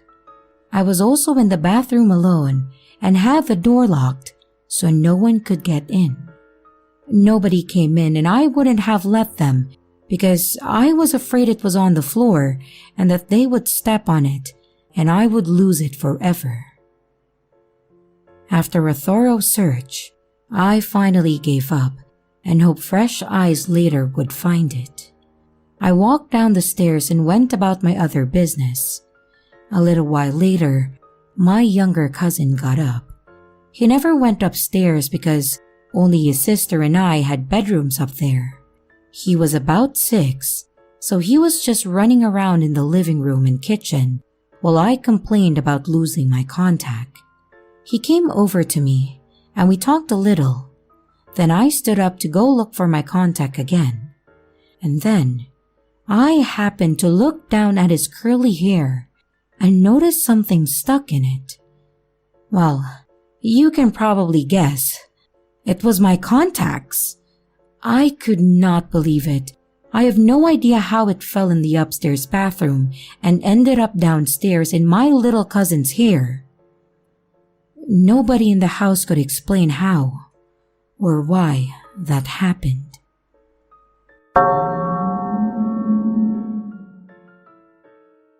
Can you be stuck between two universes?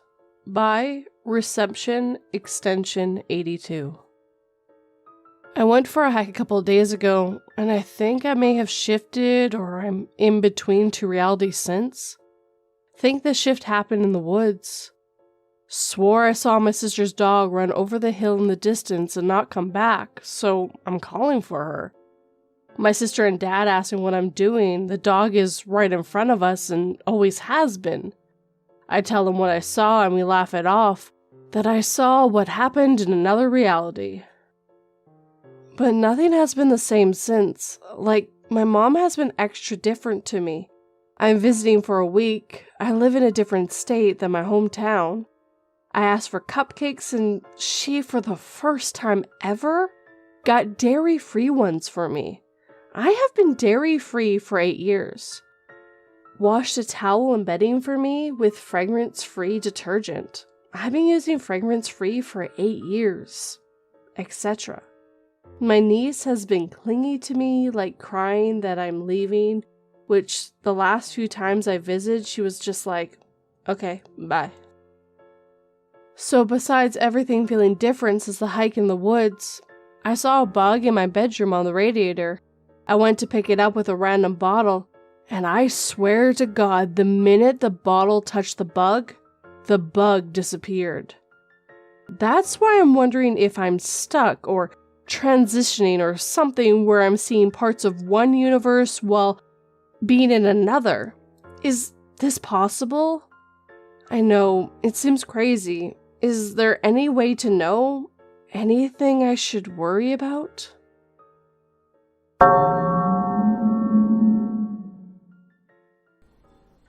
Story by you/Lurid-Sun. I drink lots of water during work, while at home, even outside, and I carry and keep my water bottle beside me all the time, even while in bed. This morning when I woke up, I reached for the bottle and took 2 sips as usual, and then placed it back on the table where I always keep it. And then I went to check my phone, all while still in bed. 20 to 30 minutes passed and I reached for the bottle, and I couldn't find it there. I literally said, "What the hell?"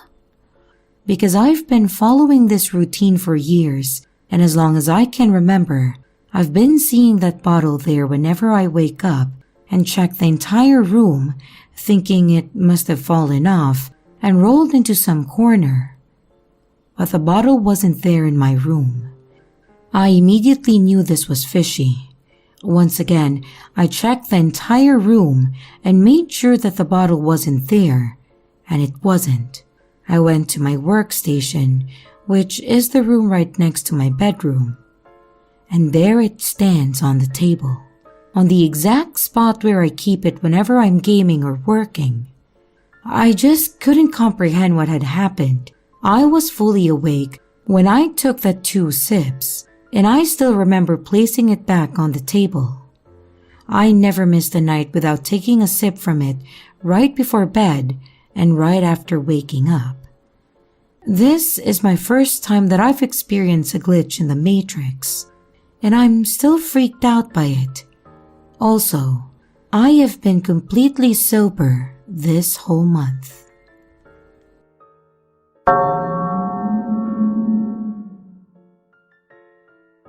Portal in the Woods by Masquerading Muppet. Hi, I'd like to ask if anyone else has had an experience like this. I've had a handful of weird things happen in the woods in the years I've been camping. This one and one other experience have both stuck with me a lot. So this happened in September 2017 in the Kettle Moraine State Forest in southeast Wisconsin. 2 friends and I decided to do a last-minute camping trip before the end of summer and classes getting into the full swing. I was going into my grad school year and my 2 friends were going to be seniors. none of us had been drinking when this happened. We set up camp and decided to go for a hike along the Ice Age trail that ran next to the campgrounds before it got too dark. We didn't leave with a specific plan in mind, but found a loop trail and continued on that. This section of woods had trails that were on top of a ridge, so there were steep drop-offs on either side. Not like you die if you fell, but pretty steep 20-foot hill drop more like, so you really can't go off trail. So the trail is probably 4 to 5 miles, and by this point we're going on our last mile, and the sun is setting. We didn't realize we'd take this long, so none of us had our headlamps with us. But that's fine, since we guesstimate we only have about another mile left or so. We round a small corner, and the trail ahead has a tree arching from either side of the path overhead, creating a doorway almost. That wouldn't be a big deal, except for the fact that the area of this doorway was shimmering. Almost like when you drop a stone into water and it ripples and sloshes a bit. We all stopped, and one of us said something along the lines of, "Am I dehydrated, or does that look weird?" That's the best way I can describe it, at least. We all saw it, but there was no turning back at this point. We only had maybe 30 minutes of daylight left, and couldn't go around and couldn't turn back. Finally, one of us, I think it was me, but I can't recall for certain, stuck our arm through. Nothing happened. It still looked the same, shimmering like water or heat off the blacktop on a hot day. We all walked through and we're all fine. Seemingly. We joked for a few weeks/days that we stepped into an alternate universe. I'm only friends with one of the friends now, and a few years later, I brought it up to her, and she just said she didn't want to think about it. It didn't impact me that way. I just thought/still think it was odd. Anyway, I've heard of stairs in the woods, but we can't be the only ones to encounter a portal in the woods.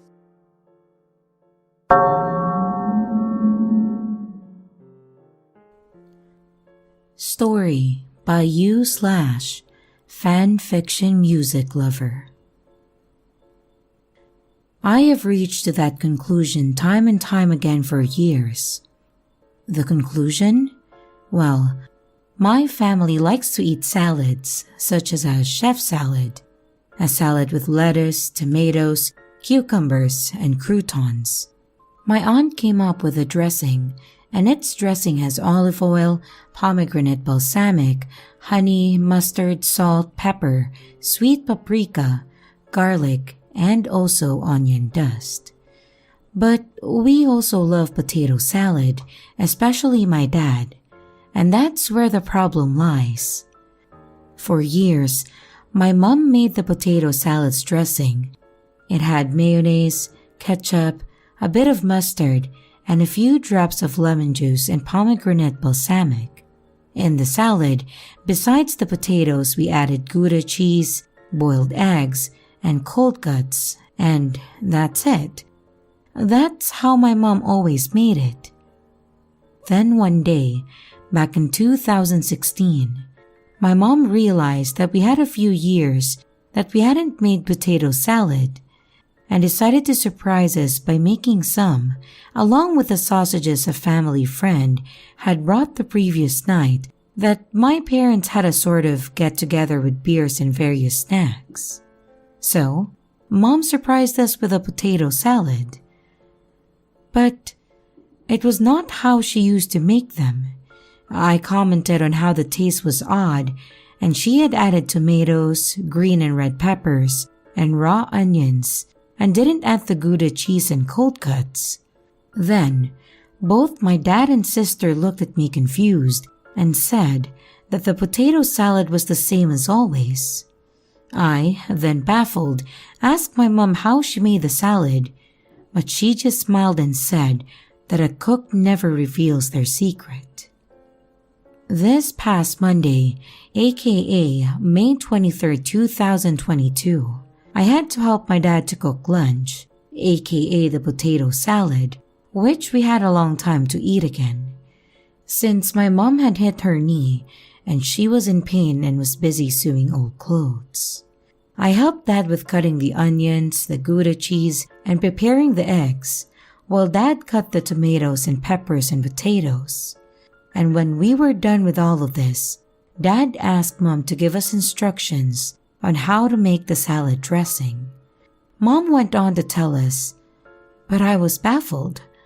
The salad dressing, according to my mom, was mustard, pomegranate balsamic, salt, pepper, a spice mix, and olive oil. I was so confused because she didn't even add ketchup as she usually did. Or at least, that's what my taste buds tasted. Mom usually added more mustard and ketchup to the potato salad when we couldn't afford mayonnaise. But she never added onions and peppers or held the Gouda cheese and cold cuts. Confused, I asked my mom why she had changed the recipe, and both my parents looked at me angrily. Too angry for just the recipe, and they started to yell at me for making a big deal about the salad. I hadn't made a big deal. I just found it weird that I had to cut raw onions, peppers, and tomatoes, and Dad hadn't bought a mayonnaise for the salad, but I never voiced it. I had just furrowed my eyebrows, but kept following Dad's orders, thinking that my parents might have decided to shake things up and attempt something new. I grew hurt when my parents accused me of making a big deal about it, when in fact I hadn't. I defended myself by saying that I hadn't said anything and that I was okay with trying some new recipe. Then Dad grew even more annoyed and yelled at me that I was talking about a new recipe. I went on to tell them about how we usually ate the potato salad, and they looked at me as if I told them that I had signed myself up to join the European Space Agency while I have failed physics and chemistry. Mom said we never ate potato salad with mayonnaise or ketchup, but I persisted that we did, and the only time that we didn't was back in 2016 after that get-together. Dad sighed angrily and told me with an angry tone to stop being obsessed with mayonnaise, and if I didn't like the salad, I could cook something for myself, but we have never eaten a potato salad with mayonnaise. I gave up, and I just ate the salad, which wasn't bad, but it wasn't something that I would like to eat again, or at least I wouldn't add the tomatoes to it and add ketchup. I have many times butted heads with my parents about the way that they are making salad dressings in the salads that we usually eat, and every time they say that I'm wrong and that we have never eaten the salad the way that I said. Most times, I just give up and chalk it up to me remembering it wrong, but now, I'm 10,000% sure that we have never eaten the potato salad like that again. Am I remembering a different timeline's potato salad or salad dressings?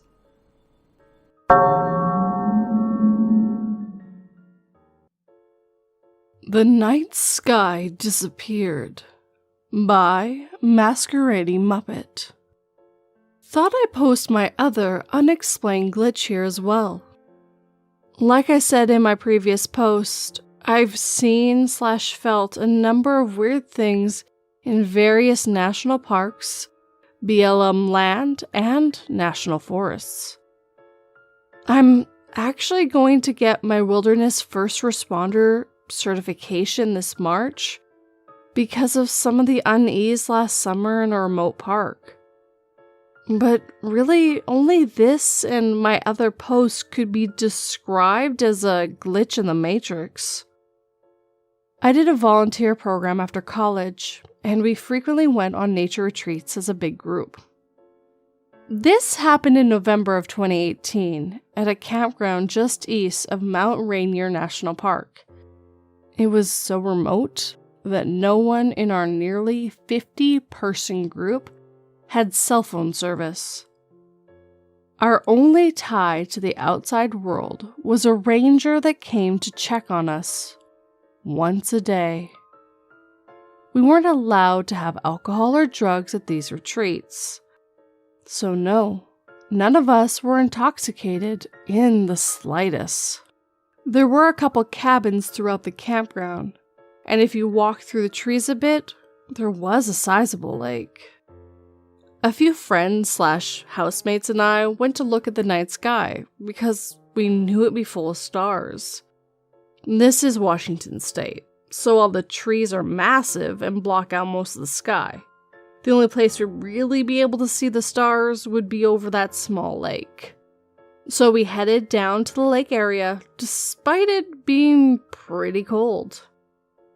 There's 2 logs there for us to sit on as well. We settled in, waiting to see some shooting stars. It was a running joke in our house that we need to see 5 shooting stars when camping/in the woods in order to fall asleep. 4 out of 5 of us in this group all lived together at the time. So we are all steadily watching the night sky for about 10 to 15 minutes when this happens. It only happened for maybe half a second, but we all saw it. For the shortest moment of time, half the sky went completely white. Just stark white, like a sheet of paper was placed over half of the night sky, right down the middle. After a moment, one of us said, Did everyone see that? We all confirmed what we saw. If you read my last post, you know that I, of course, was wanting to figure out what it was. I never found a solid explanation. And similarly with my other friends, these friends also told me to stop talking about it whenever I brought it up months/years later. It wasn't scary to me, just again, super odd, and I didn't have an explanation for it. It made no sound and was gone before any of us could comprehend it beyond what I described. It wasn't lightning. I'm from the Great Lakes region, so I know lightning. It wasn't an airplane. No idea.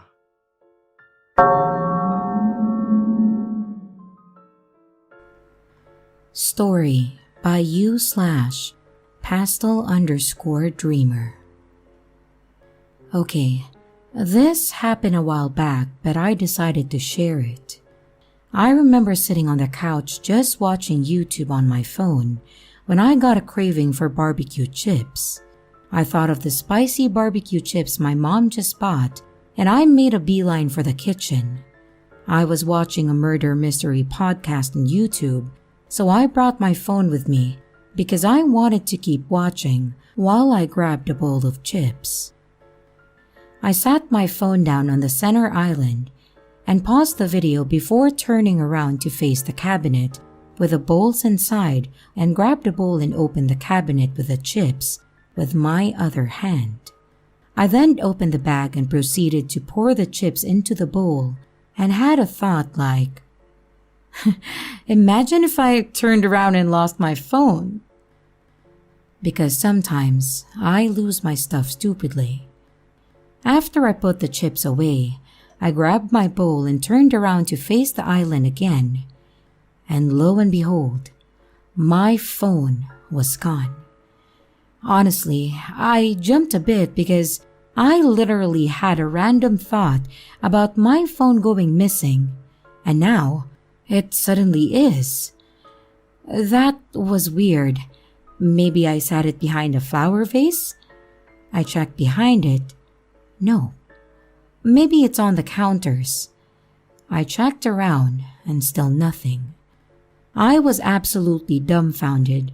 There was no way that I had left it on the couch because I remember walking to the kitchen, phone in hand, watching the video, and then placing it on the empty island table, and then pausing the video.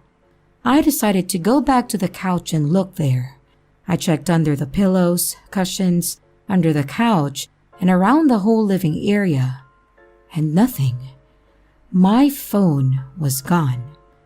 It was like it just disappeared out of thin air, and I was confused as hell. I then called upstairs to my older brother and asked him to call my phone so that I could find it, and he did. 7 seconds later, I hear buzzing coming from the couch and my phone is on the top of a pillow in plain sight. I stared at it for a bit before picking it up and declining the call since I had found my phone. And to this day, I still have no idea how the hell my phone ended up there.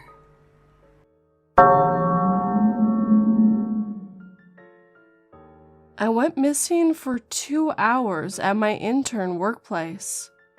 By unidentified OP. So it's my second day there, but I have found the basic needed facilities, like the toilet, staircase, lift, emergency exits, and so on. For the level I'm on, the toilet is one way, so there is a corner you turn to get to the toilets. At this corner, there is a camera that points away from the door. So if you have to go to the toilet, you would naturally pass by the camera twice. I got to the office, set down my things, and went to use the toilet. I finished my business and headed back to the office, where I see my supervisor and the other person I'm supposed to be shadowing. The rest of the people in the team were also staring over my stuff, talking and looking concerned. When I entered, one of my friends, who was also an intern at this place, saw me and honestly said, "She's back," with so much relief. I looked very confused and said I just went to the toilet. My supervisor just said, "You were in the toilet for 2 hours?" I was like, "What? No, I was in there for 10 minutes max." "Then where have you been? We all thought you were missing." "What? I just got here and went to the toilet. Did no one go and check the toilet?" "We did, but no one was inside it." "What?" "Well, at least you're okay. Back to work." I was still confused, but brushed it off. During some free time in between tasks, I went to the security office and asked to see the camera footage of the toilet on my level. He showed me, and I saw I had only passed the camera 2 times, and in between them, I saw one of my colleagues go into the toilet and come out a few minutes apart. I thanked the officer and went about my work. So yeah, I disappeared for 2 hours in my workplace toilet that only had 1 entrance and 1 exit. Edit number 1. There are so many comments asking if this was the first time. Sadly, this isn't the first time. It's happened almost once every semester on campus. The longest I disappeared for is like 8 to 10 hours. My friend is well aware of it. I've had medical screenings done and psychological evaluations, but everything seems normal. The toilet also has 3 stalls, but my coworker swears she opened all 3. Edit number 2. Thanks for all the awards. People have been asking for more detail about the camera footage, so I'm not able to get a copy of it due to actual security issues, but here's some of the details about it. The video is timestamped with the time and hours it has been recorded. I went in at 8 hours 34 minutes and came out at 10 hours and 30 minutes. My colleague went in at 9 hours 1 minute and came out at 9 hours 8 minutes. The camera caught both of us going in and coming out. I did ask if they could check the rest of the cameras along the corridor from the toilet, They did, and it all showed I was missing for 2 hours. I specifically checked the camera in front of the office door that looked partially into the office and the corridor outside. The camera did see me walk through the corridor to the toilet and back from it. The only thing odd was that the camera kind of shifted a bit for a few seconds to a minute, like it kind of glitched. It was at the 9 hours and 12-minute mark. But there's no way I could have exited the toilet and walked back to it without the other camera at the office door catching me. Or for the fact that I could have gone out past the office or walked around and went back into the toilet in about a minute.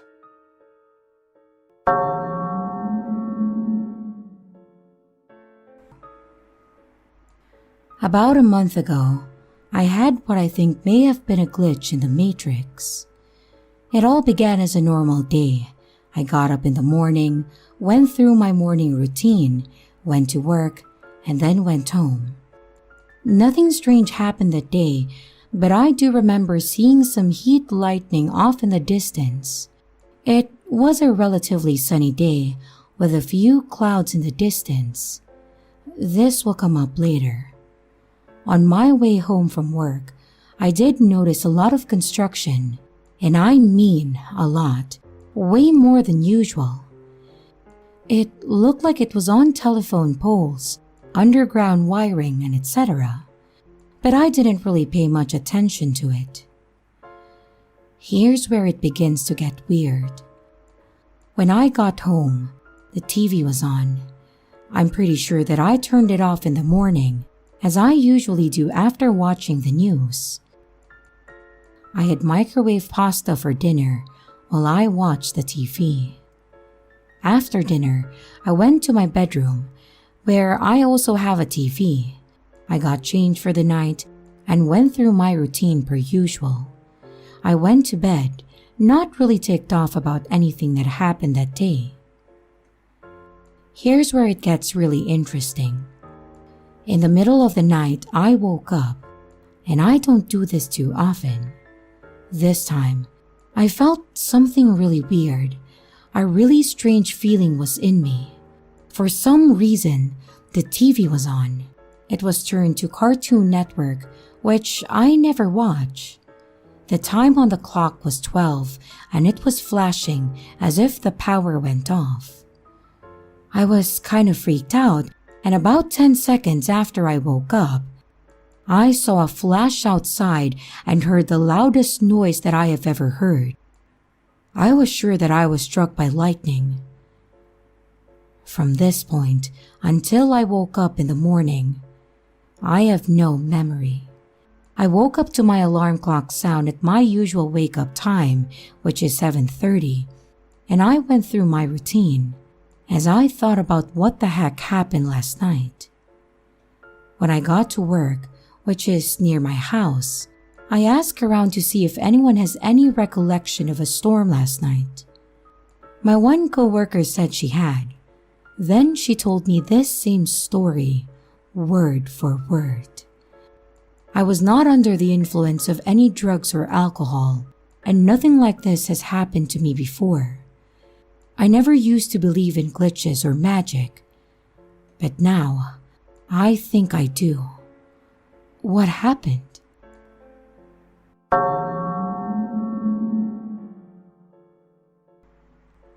Story by U/Wenchity Wrench Wench. I've dragged my heels on typing this out because there's just no normal explanation, and I don't have anything that can even be argued. But how could it have even happened? You know the drill.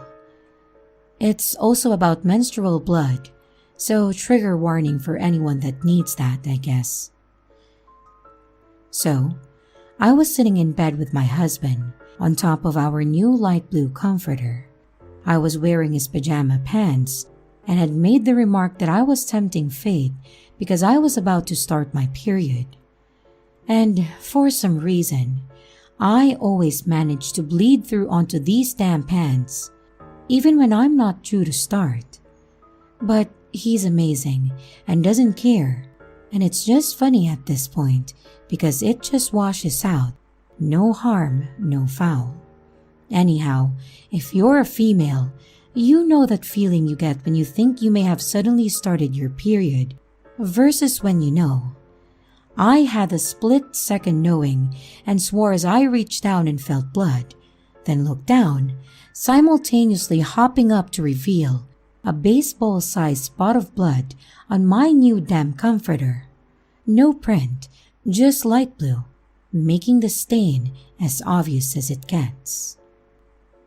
My feet barely touch the floor as I run to get to the bathroom without creating a further mess. And I'm dropping the pants as I go so I don't make that worse too, as I've got blood on my hands. The bathroom is right around the corner from the bed, and he had been sitting there beside me, reading something, and hadn't said anything to my commotion. But it all had happened in a span of about 3 seconds. I am rummaging around for cleaning supplies, and I call out to him. It's fine. I'm just bleeding out. Everything's fine. Just riffing off that everything's on fire, but then he calls back. What are you talking about? Why'd you hop up? Are you okay? To which I stop what I'm doing and pause for a second, looking down at myself. I mean, there's oblivious, and then there's oblivious, I'm thinking. So I walk out slowly, pantless, and with blood on my legs and stare at him dryly, and say in a tone and go, No reason. He jumps and is like, Oh shit, are you okay? Man, you called it with the pants. And I'm like, I'm fine, thanks. But I'm sorry about the pants and the blanket. I can get that out if I get it into the wash now though. Can you get up, please? And I'm saying this as I'm walking over to him. So I'm also saying this right as I'm realizing that there is no blood on the bed. The baseball-sized dark red blood stain is not there. And given that, I'm standing there covered in it. There's some momentary silence and staring, and a general what the hell happened for a minute, before I suddenly get the urge to run back to the bathroom to go for the pants that I dropped on the floor a minute ago. The perfectly fine, now entirely bloodless, spotless pants that I am now holding with the same bloody hand that I yanked them off with. I have no idea. I don't know what else to say. There's just not a thing to say really. We were both sober. Blood was there substantially, and then it wasn't. This happened again with something else a few weeks later, but I'll make a separate post for that.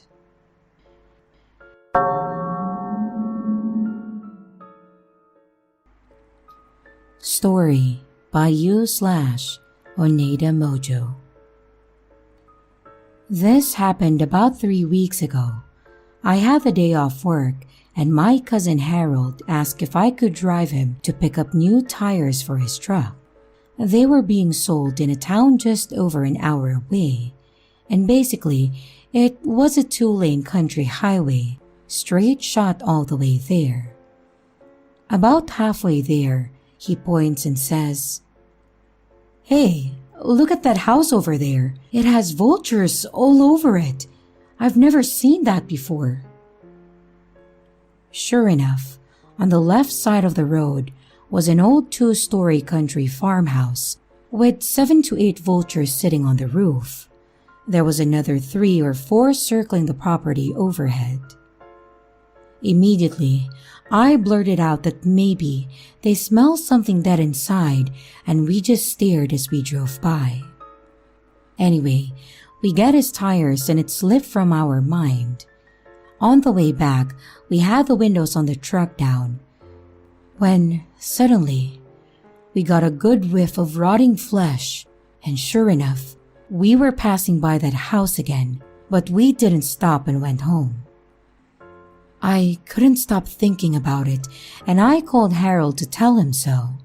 He said that he couldn't even sleep as it was bugging him too. I proposed that the right thing to do was to go back to the house, get the address, and call it to the police for a welfare check. What if someone was dead inside? What if they had family? He agrees, and we immediately set off. As the title suggests, we couldn't locate the house. We drove all the way to that town where we got the tires, then turned around, and we couldn't find it on the way back either. It was like the house ceased to exist. There was no house, no vultures, a smell of death that matched what we saw the previous day. We even went out and did the same thing the next day with no luck. But now, the more I think of it, what we saw made no sense. Although it was a country highway, there still had to be thousands of cars and trucks on it every day, not to mention police patrols. Surely, one of those would surely have noticed a creepy old farmhouse with a shit ton of vultures on it and put two and two together. I still can't explain it, and it still bothers both me and my cousin.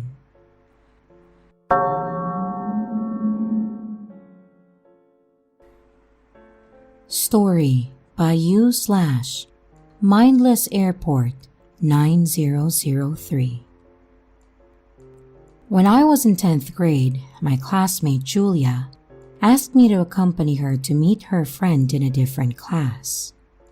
The class was quite far, and after a while, we returned to our class. Since the hallway was so crowded, I walked behind Julia and was about a meter apart. I saw Julia enter the class, and when I was about to enter the class, suddenly, I was already sitting in my chair with Sarah. I don't remember how I made my way to my seat, but I was suddenly eating chips with Sarah. I saw Julia enter the classroom, and Julia screamed when she saw me. She was very pale and kept saying that I should be behind her. But suddenly, another memory entered my head. I walked out of class with Sarah and bought some chips in the cafeteria when the bell rang. We went back to the classroom and ate some chips together.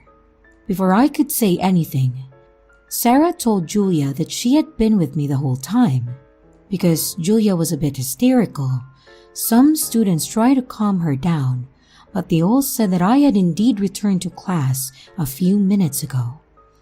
I didn't say anything about me actually remembering that we went to another class together because I didn't want to be thought of as crazy, and I didn't know about the glitch's existence at that time.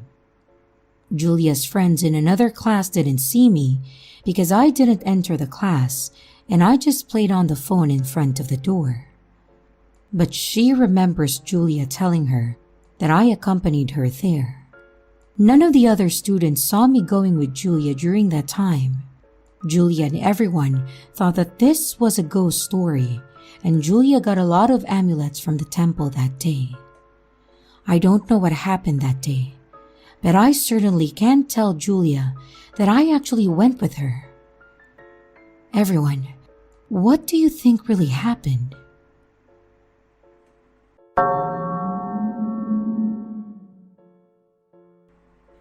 Story by U/Perfume. I've had many unexplainable occurrences throughout my life, but a couple of weeks ago, I've had my very first glitch in the Matrix type event. What makes this one so amazing is that my husband was there for the whole thing. Otherwise, I might have written it off as my lizard brain deceiving me once again. My husband is a car guy, and he is very analytical about how he operates his cars. He has all these little gadgets and doodads, so when he starts his car, he turns the key forward and lets all the electrical stuff start up before fully turning the key to start the engine. It probably only takes 4 seconds total, And yes, this is important. So, we hop in the car one warm Saturday morning to go get all the goods for a giant breakfast feast. And as he is turning his key over in a slow, weird way, he says out loud, "Did I bring my sunglasses?" And without skipping a beat, his car, in her car voice, says, "You did." Just like she was answering his question. We both just looked at each other in shock for a second before confirming that we each heard the same thing. He looked down and saw his sunglasses sitting in the cup holder, so she was right too. By then, he had fully started the engine, but his phone had no time to connect, and why would it answer his questions anyways? His car has buttons on the steering wheel that make it speak, so he pressed the button, and sure enough, that's his car's voice. My husband is a no-nonsense military man who doesn't like to think or talk about these types of things. We have had paranormal experiences that forced him to acknowledge that this stuff happens, but he would rather pretend that it doesn't exist. I'm sort of on the opposite end of the spectrum, and I was super excited about the whole thing. Like if one of you has a plausible explanation for this, I'm going to be disappointed as hell because I love this stuff. But anywho, that's my story.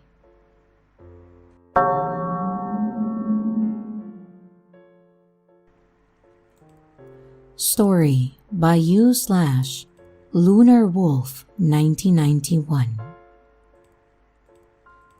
This takes place in Michigan in the summer of 2006. My friends, who I will call K and P for this, were hanging out with me. We were walking in the woods, and we found this old house set into a hill, and it was filled with water.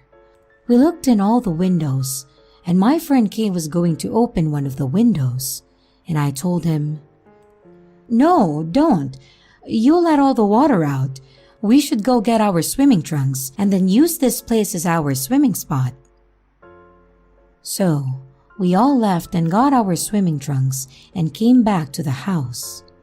I've seen a sunlight on the roof, and I said, "Hey Kay, you think we can get into the house from that?" He said we can try, so we climbed up to the roof, and it was one of those hook-lock windows, so we opened it and jumped in. The water was so clear that you could see everything. Now, this is where the glitch starts to come into play, but we didn't pay attention. We just thought that the furniture was nailed down and that's why it wasn't floating. So we used this place as our swimming pool for about a month.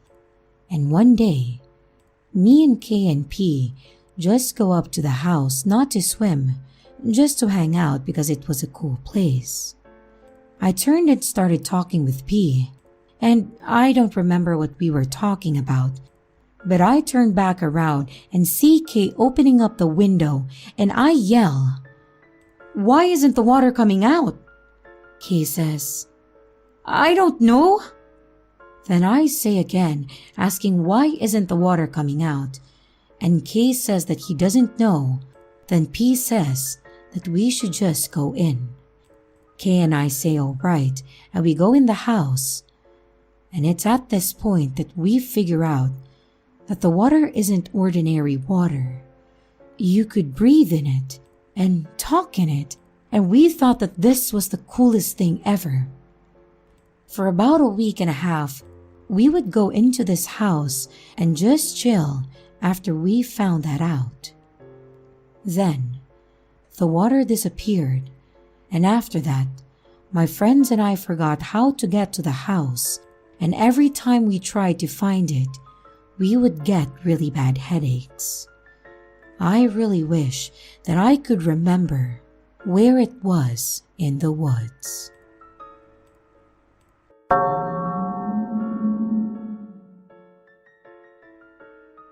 Story by you/Lemon Pepper 2021.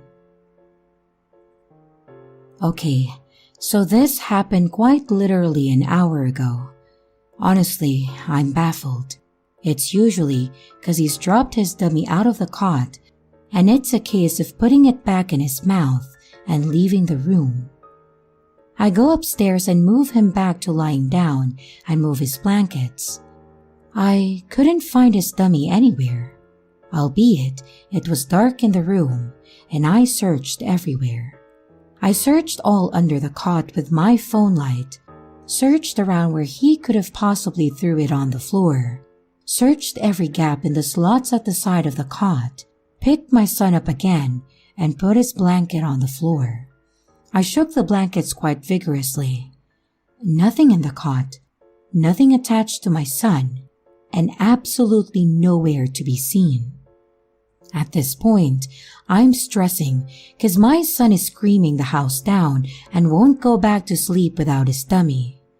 My girlfriend comes upstairs, picks up my son, moves the blanket, and at first nothing was there. But within a split second, I saw it coming through the mattress. Like I actually saw it come through the mattress. Where my girlfriend was stood, she didn't and wouldn't have seen it, and was in and out the bedroom in a few seconds. And it never really registered to me until I came back downstairs with what I just have witnessed. I've tried fathoming how on earth it happened, but I swear to God, that cot was completely empty when I took the blanket out. I shook it like mad, put it on the floor, picked my son up, and checked.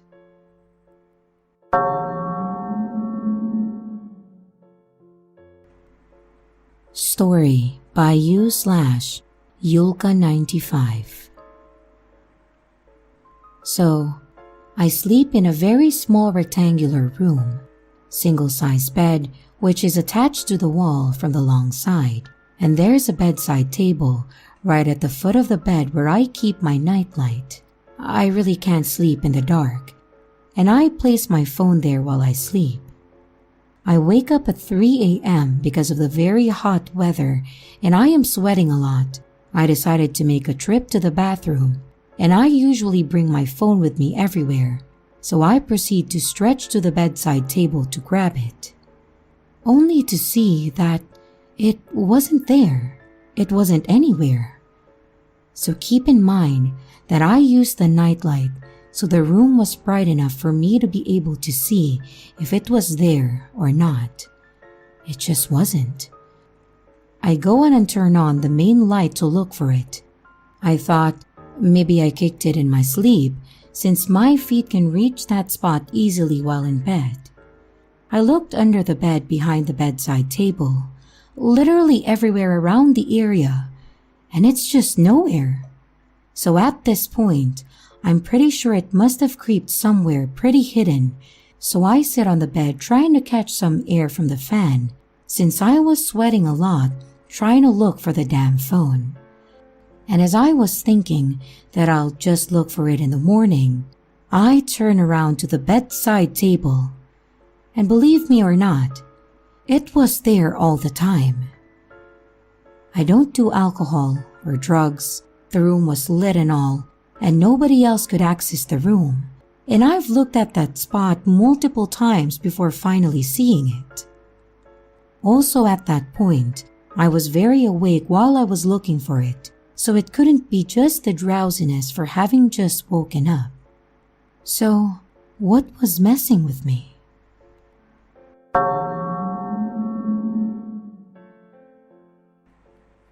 Story by you/Mostly Nothing. This all happened about 10 years ago, and I was in my early 20s. I lived in an old city in Eastern Europe. My house was large and old, close to downtown, and partitioned into 5 to 6 apartments. I lived in the smallest. It was a 1-bedroom, 1 kitchen, and a bathroom, and was almost below ground level.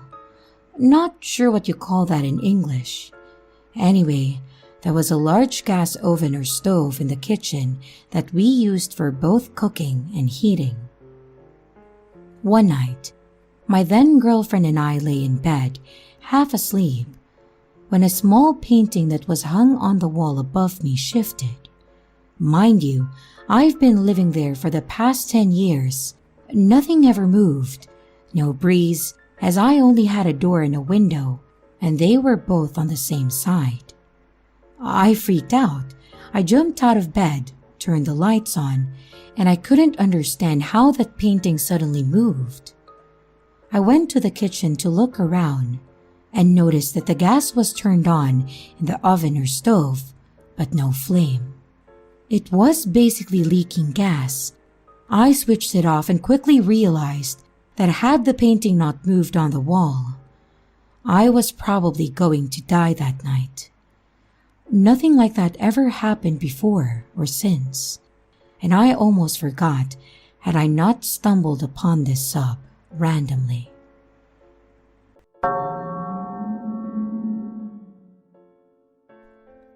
This took place many years ago when I was a late teen. It was a warm summer afternoon. My friends and I were getting together with nothing to do. One of the group had a car, so we decided to drive out to another friend's house and see if he wanted to hang out. Another girl in the group had a crush on him and talked the driver into this.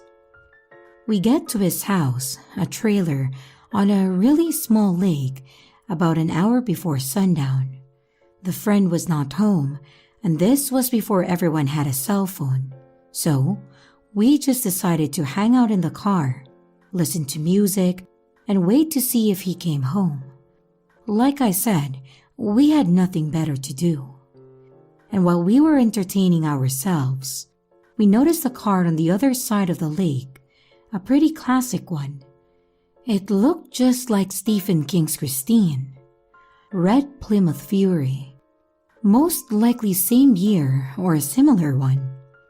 We started making jokes about the car being in love with the person that we were trying to visit, and that he was really in her trunk. You know, the evil red car. Eventually, we fell asleep. Friend gets home and knocks on the window to wake us.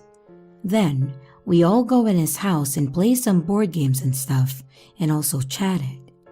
We told him our joke about Christine kidnapping him. We commented on the pretty red car. He gave us a funny look and said, "What red car?"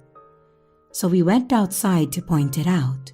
There was a street light directly over it, so there were no issues seeing it clearly. But now, it was light blue. This lake was small, and the car was about as far as 2 city blocks would be. No reason that we could not see it before or after.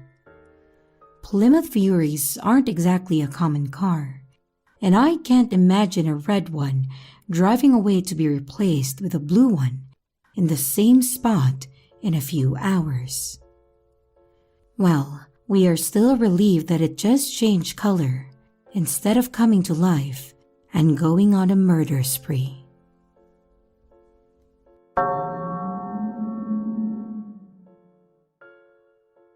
I think I'm stuck in the Matrix by Fast Profit 2212. Yes, the title sounds ridiculous, and I'm aware how crazy I'm going to sound, but please just hear me out. Every day, I wake up at 10:32. My partner brings me the same coffee with 2 sugars and milk in the same mug. As I am about to drink my brew, my cat jumps up on the bed and sits on my chest. I smoke a cigarette whilst my partner plays a game of online poker. At 11 o'clock, I open the curtains, and outside, I always see the same red car drive past, and then a black one follows, but gets stuck at the red light, which I can see from every window of the front of our house. I've never thought much of this part because it could just be coincidence. But here is where it starts getting weird. When I go into the kitchen, there's always these 3 same cups and 1 plate to be washed and the same amount of cat food in the cat bowl. When we turn on the TV, the same TV show, American Dad is ready to play. Even though we don't watch that in the living room, I normally watch it on Disney Plus in the bedroom when I'm falling asleep.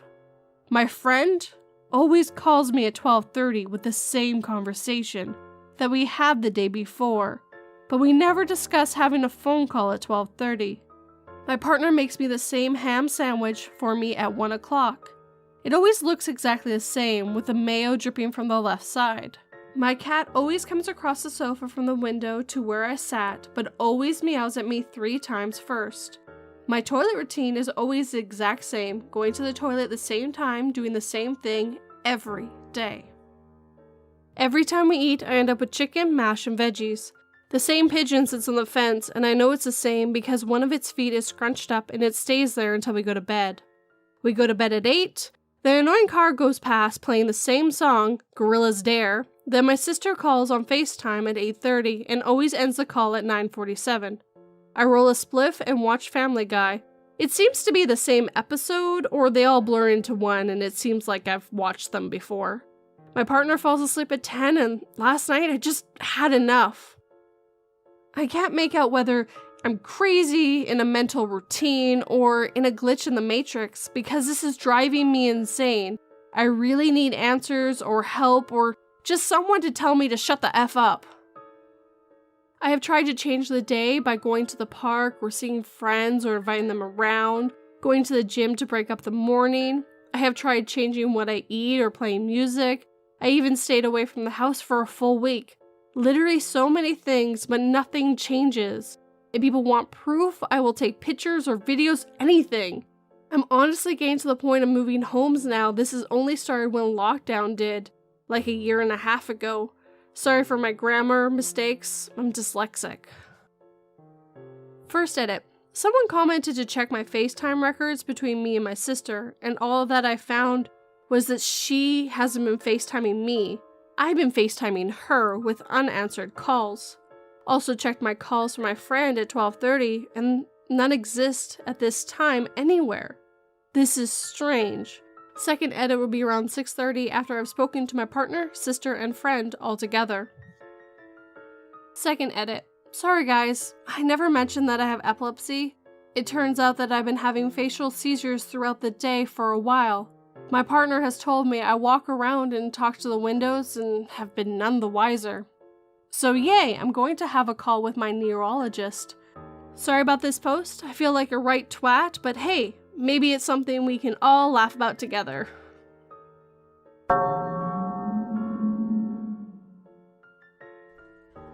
So I know this is gonna sound weird and ridiculous, but the craziest thing happened at Walmart yesterday that kind of freaked me out for a while. So me and my girlfriend go to Walmart pretty frequently. It's cheap and sometimes they have really cool Disney and anime shirts and stuff that we like, and it's only 5 minutes from our house.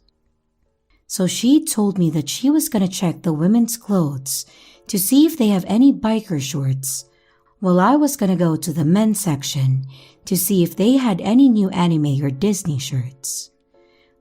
We decided that I would just meet back with her since the registers are right in front of the women's clothes, and then we would go. When I was done checking the men's stuff, I see my girlfriend walk towards the food section, and in my head, I was wondering why she was going there. So I started following her to catch up to her, and I see her suddenly turn left, so I ran and then turned left, and no one was there. It was an empty aisle, and I was kinda confused, so I ran some more looking for her, thinking that she was messing with me, and maybe went to the next aisle. And legit, there wasn't anybody near there, and I was confused on where she would have gone. So I decided to call her up and said, "Hey, where are you? And why did you go to the food aisle? I told you that I'd meet back up with you in the women's clothes." And she said, "I am in the women's clothes. I've been in the same spot." Immediately, I said, "I just saw you walk here." referring to the section that I'm at, and she was really confused. I ran towards the women's section and found her and told her what happened and what I saw, and she said maybe I mistook someone else for her. But my girlfriend is a pretty distinct girl. She's 5'9" and has really long blonde hair and is decked out completely in Disney. She was definitely weirded out but kinda shrugged it off. But honestly, I have no clue what happened. I was only like 7 feet from her when she turned the aisle, and I don't think she would have made it all the way down to the next aisle by the time that I turned into it. And I ran around the entire vicinity looking for her because I thought it was weird. She was legit trying on clothes when I met back up with her at the women's section. So, who the hell did I see? Or what was it? The fact that this happened at Walmart, of all places, is weird in itself, but it really did freak me out. I know, people are gonna think, oh, you just saw someone who looked like your girlfriend. But she was wearing something very specific. A Disneyland jersey, which you get only from the park with Disney Crocs.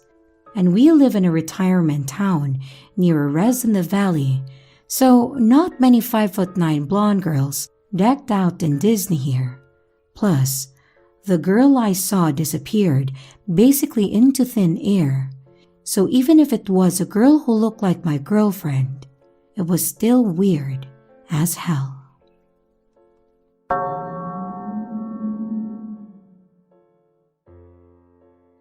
So, here's my glitch story. April 2017, my band was on a road trip to Roswell, New Mexico, of all places to play a gig, and I believe it was somewhere in Missouri at night that we stopped at a rest stop. No idea exactly where we were, but I remember saying to my bandmates as we pulled into the lot that this place gave me Twilight Zone vibes. It just had an eerie sort of presence to it, and I liked that kind of shit, so it wasn't necessarily a bad thing. So, I don't even know what the other 2 guys were up to. They may have just stayed in the car, but what I do know is that me and the bass player had to go inside and piss.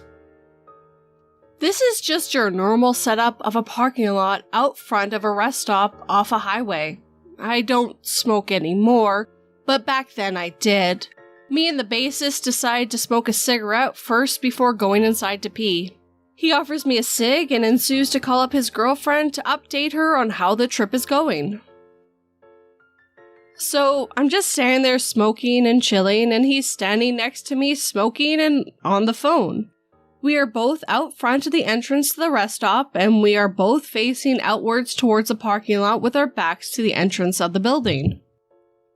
Suddenly, while still on the phone, the bassist starts casually walking back out towards the van in the parking lot. I see him walking away, and his voice grew more and more distant.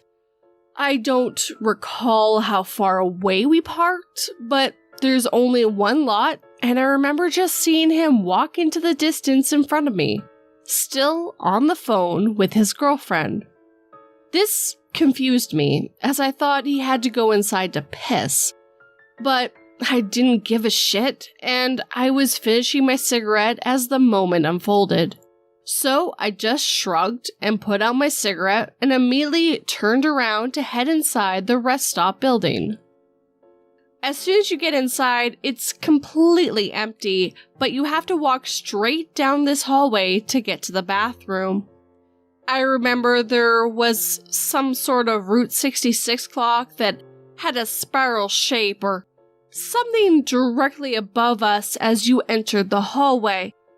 It just overall had a Twilight Zone sort of vibe to it.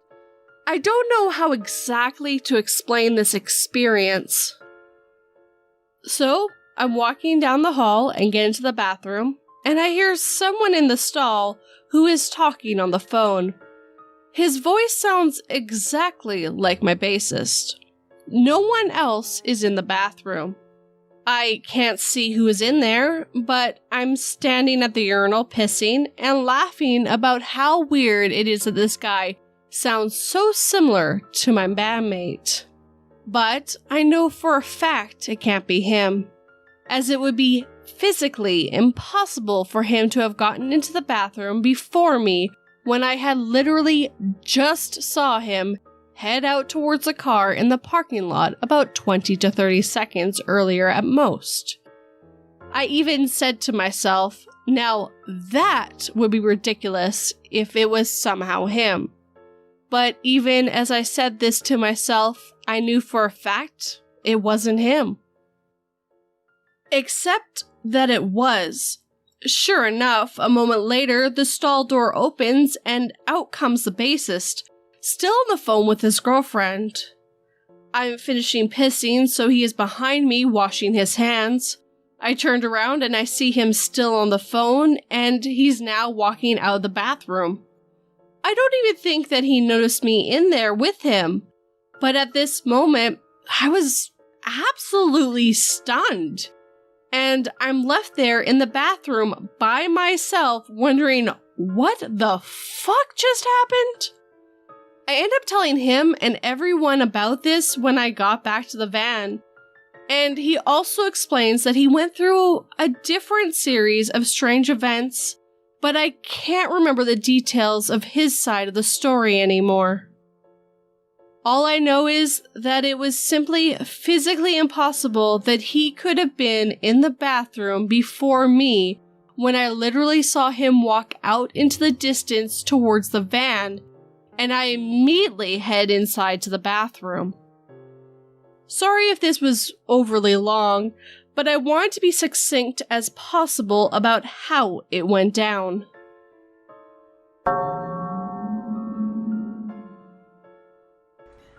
Now, I already posted something on this subreddit about time freezing, but hear me out. The year was 1999 and I was in Los Angeles at that time. I didn't live there, I just wanted to check it out. I was driving around the town looking at the buildings, and it was 8:15 p.m., and I was driving in the wrong direction. To get back to where I wanted to go, I had to drive through South Central. It was pretty quiet there for about 5 minutes, when suddenly, I heard loud bangs, which probably weren't gunshots, but it sounded like them. I heard cars honking and tires squeaking and screams, but nobody was hurt. I know because I drove there to take a look, which was actually a bad idea.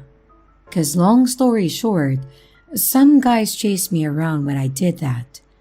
So I went downtown of Los Angeles and it was quiet. Which seemed pretty strange because it was just 8:33 p.m. and I was in a huge town. I started to panic and then started to drive faster than before. I went from a 25 in a 40 to a 40 in a 40. And then I saw cars, but they didn't move. I parked my car while having a panic attack, and then I fell asleep. When I woke up, everything was back to normal. The only difference that it was 8:15 p.m. again. And no, it was not a Mandela effect. I went to the next 7-Eleven store and bought myself a can of soda, and I drank it, and while sitting on a bus stop, I fell unconscious. And when I woke up, it was 8:15 p.m. again. And this freaked me out. I went on the highway and drove from LA to San Diego, and I checked in a motel and slept there. The next morning I wake up, completely exhausted, sweating, and my body is full of that soda from yesterday. I go outside and checked out again, and I drove back to LA. I visited my friend there who I didn't plan on visiting, and I stayed there for 3 days. I talked about it with him, and he seemed very confused, which I can understand because I told him some alien bullshit or whatever, and he says that I was drunk. The only thing was, I don't drink. I never tried, never did, and I won't. And then I went back home. I just never talked about it again, and nothing happened until 2004.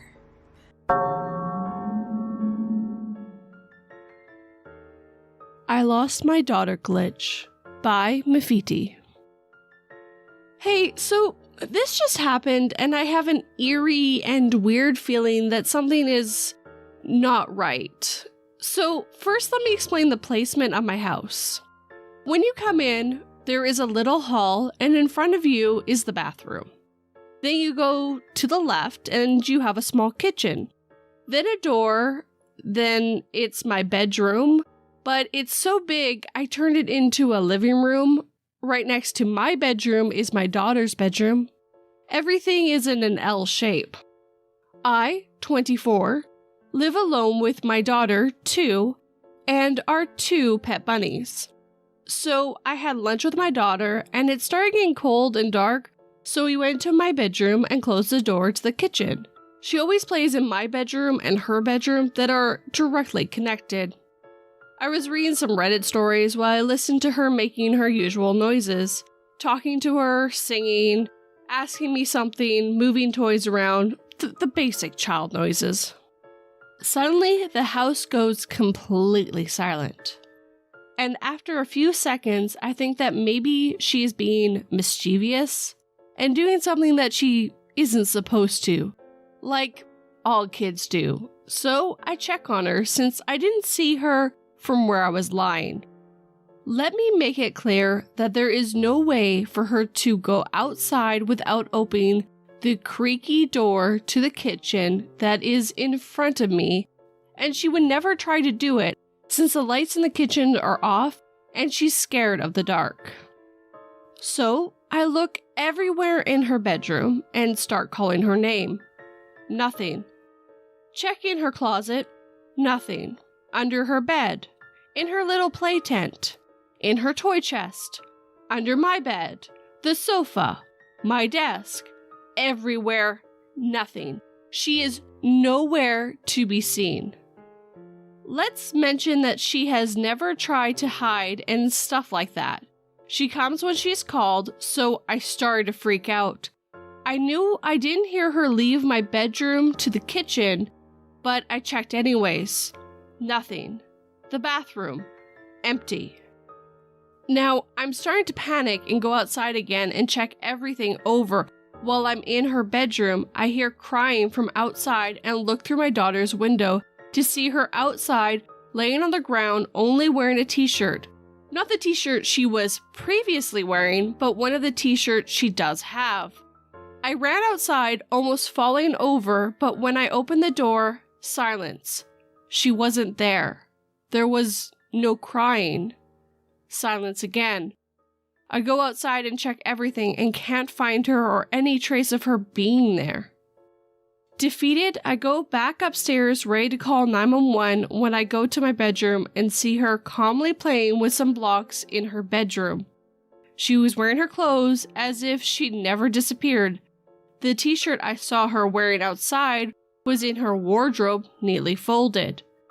I'm still in shock and sitting, staring at my daughter, feeling like if I blink, she might disappear again.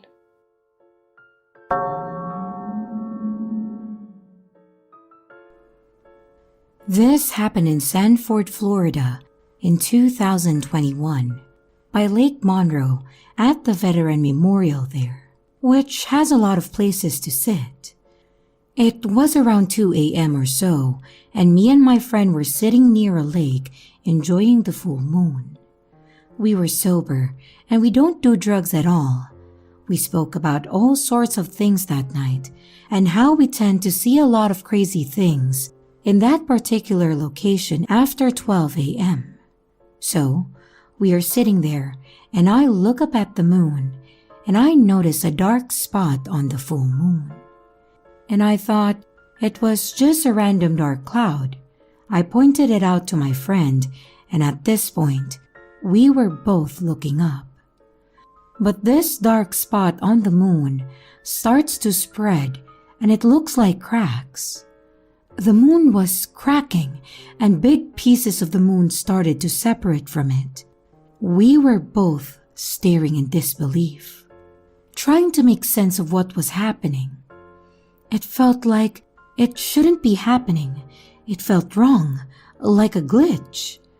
We were not scared, just a bit confused. It felt off and very strange because the magnitude of what was happening never hit us. We keep looking up at the moon that has completely fractured and separated all within 4 minutes or so. And as we keep looking up, we see everything that happened being put in reverse. Just like if someone had hit a reverse button to all that had happened. We were seeing the moon get put back together. All this happened within 2 minutes, so the whole ordeal only took about 6 to 7 minutes or so. After this, we looked at each other and came to the conclusion that we had just witnessed a glitch in the Matrix. And we were the only ones that saw it. No one online in our area was talking about it, and to this day, that was the most insane thing that I have ever seen. And now looking back at it, I have no idea what we did after that whole ordeal. It's like it's veiled or blocked from our memory. My friend feels the same way. I wonder if anyone else saw it.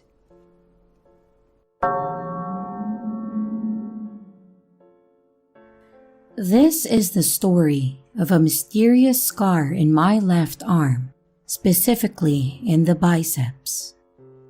So about 7 years ago, my best friend told me a story about how he got a scar in his left arm when he tried to drift his quad and some broken glass, and one of the pieces flew to his arm, causing the scar. At that time, I didn't have the scar myself.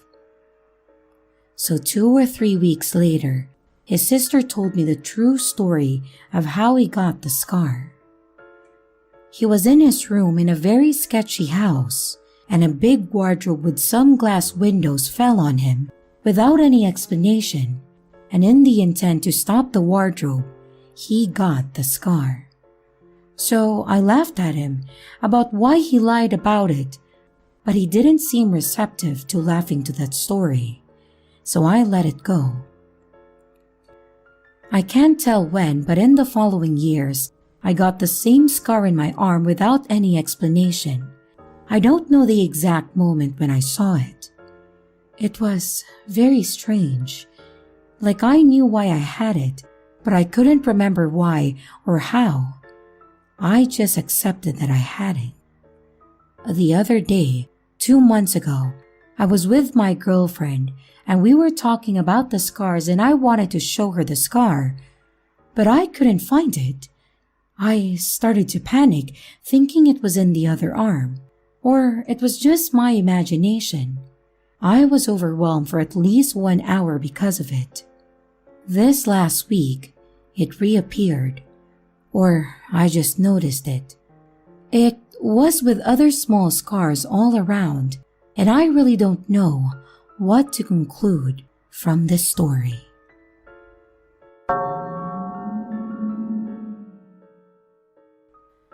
This happened about 15 years ago, but we still talk about it and wonder what happened.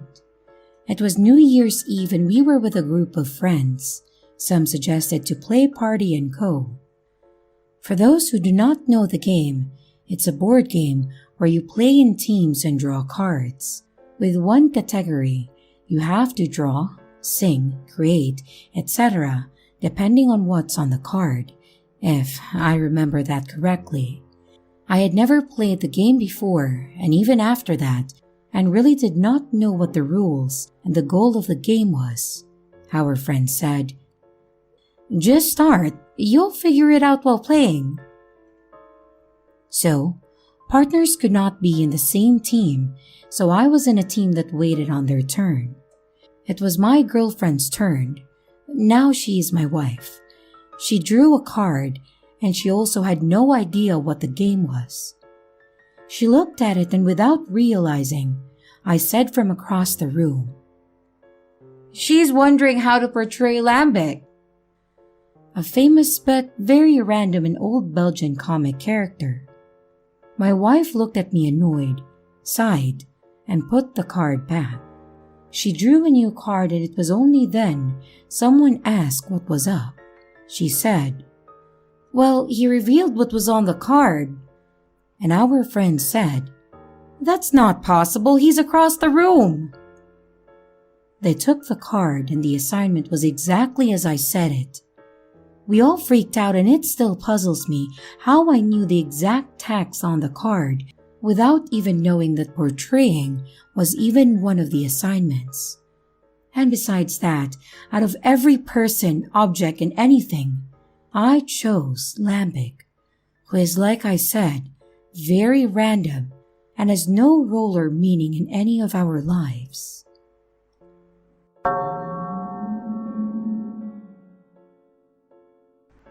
My fiancé and I live in a small 3-bedroom apartment with my sister and our dog Champ.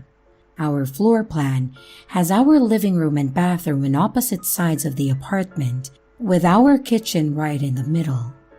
Anyway, this happened a few weeks again during that super bad heat wave, and our AC had just broke. My sister wasn't home, and my fiancé and I were eating some ice cream in the kitchen, just trying to beat the heat.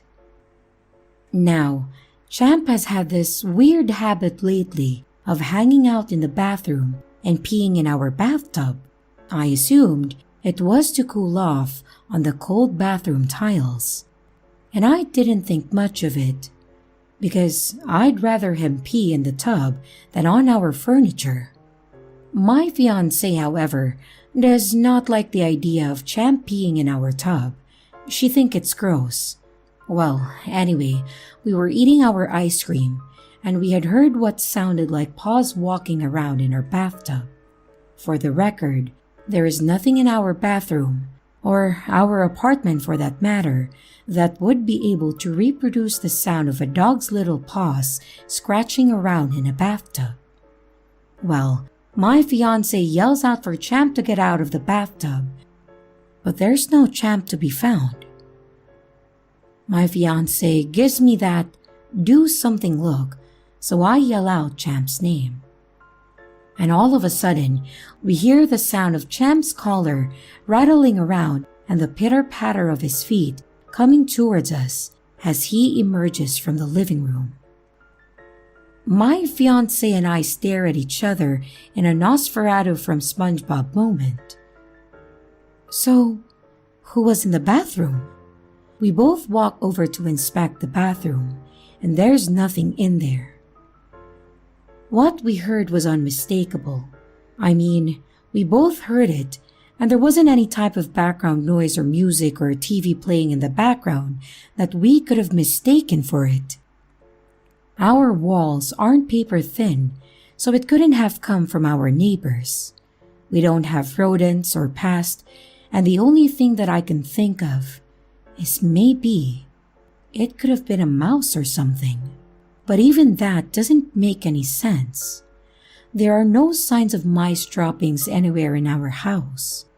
And what would even be the odds of a single mouse coming and going? Plus, no way a mouse or even a rat would be heavy enough to make such a loud noise in the tub.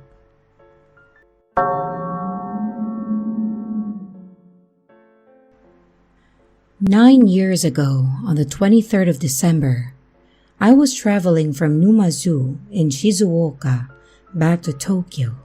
Back in those days, I had a motorbike. It was night, and 2 a.m. was fast approaching.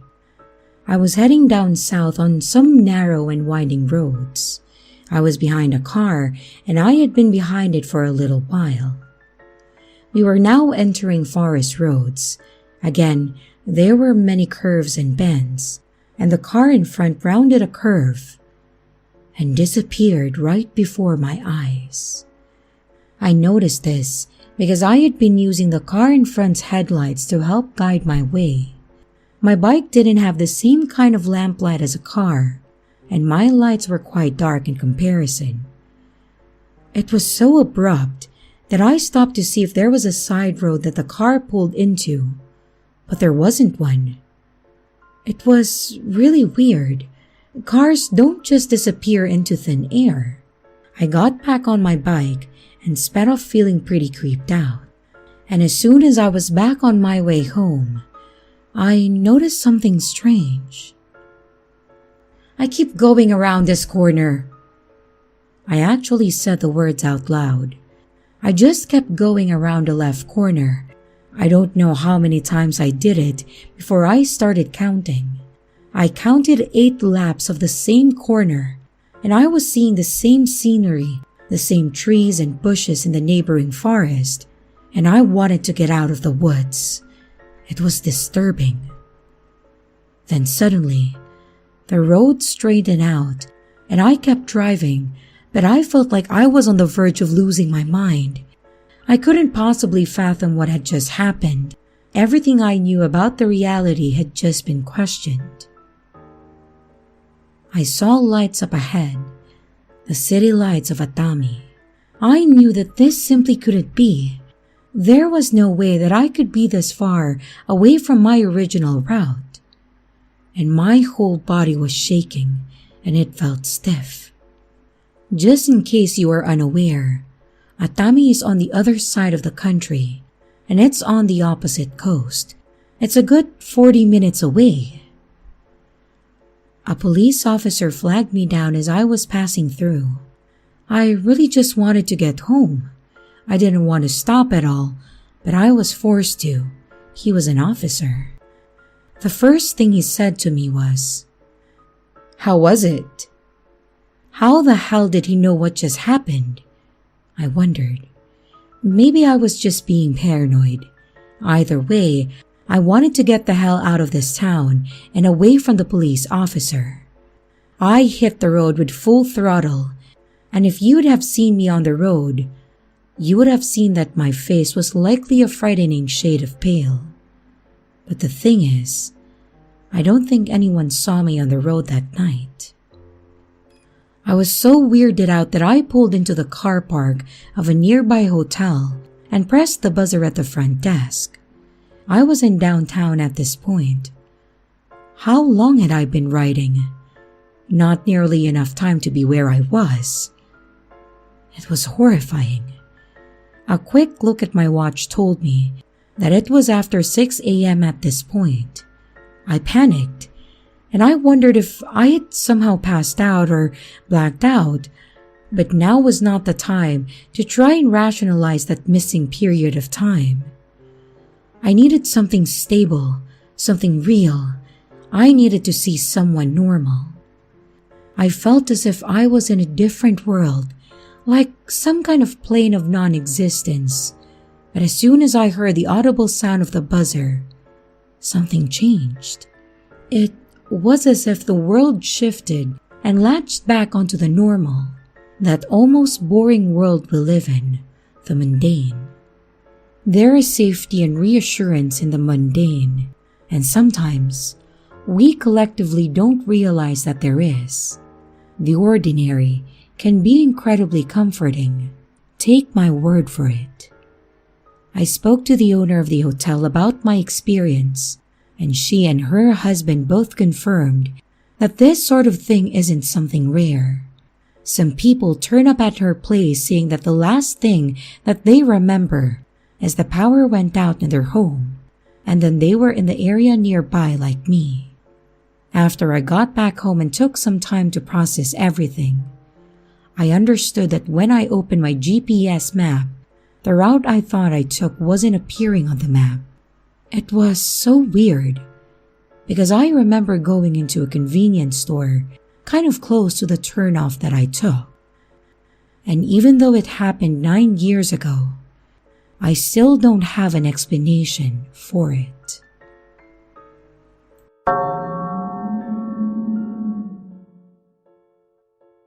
Okay, so this happened earlier today. I work at a farmer's market and the booth I run is the very last one at the end of the street near the entrance/exits. People can enter the market from either end, but the block that the market's on is oddly shaped, meaning that it would take about 10 minutes to walk from one market entrance to the other without going through it. So business is going pretty slowly, and this lady walks into the market and comes up to the booth with her dog, small, scruffy, and white with a brown patch on its left shoulder. Now, this isn't uncommon in, or of itself, since maybe 1 in 5 people at the market bring their dogs. But this particular woman stood out because she just came up and looked at our display for a couple of seconds, didn't answer or even look up when I greeted her or when I asked her dog's name, and then walked off towards the rest of the market. Her dog tried tugging her towards one of the other booths, but she just kept walking. There was another customer in between, but no more than 2 minutes later, the same woman comes up to my booth from the same direction she did before. There's no way she could have had time to walk all the way through the market and around the block, and I would have seen her if she turned around and gone in a circle, though I don't know why she would. And the dog was identical too. To make it even weirder, when I talked to her this time, she was very cheerful and animated. She didn't seem confused when I asked her the same questions as the previous time. She was happy to chat as she decided what she wanted to buy. She said her dog's name is Wesley and he's a 6-year-old terrier. After she bought something, she said goodbye and walked off into the market.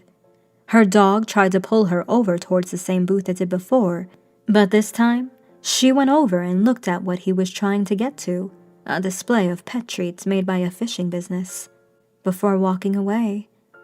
I've been thinking about this for hours. Anyone have an idea about what might have happened?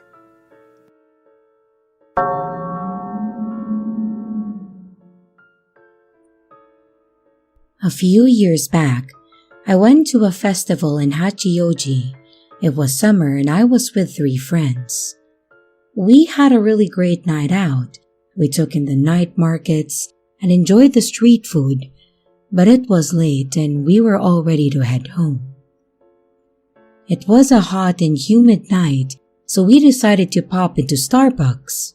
We figured it would be a great way to grab a cold drink and escape the mass of foot traffic heading to the station. From where I sat, I could see the counter clearly. I was chatting with my friends about the festival, and in the intervals in our conversation, I naturally glanced towards the counter as it was right there in front of me. I saw a guy wearing a long jacket that stood there at the counter. He looked like he was waiting for his drink to be prepared. I think he caught my eye because he was wearing a long jacket and we were in the height of summer. I was half listening to my friends but keeping an eye on this guy. It looked as if he was talking to the woman behind the counter preparing the drinks. I thought that they were friends at first, but then I realized that the woman behind the counter was ignoring the man. She just went about her work in silence and apparent ignorance of the man at the counter.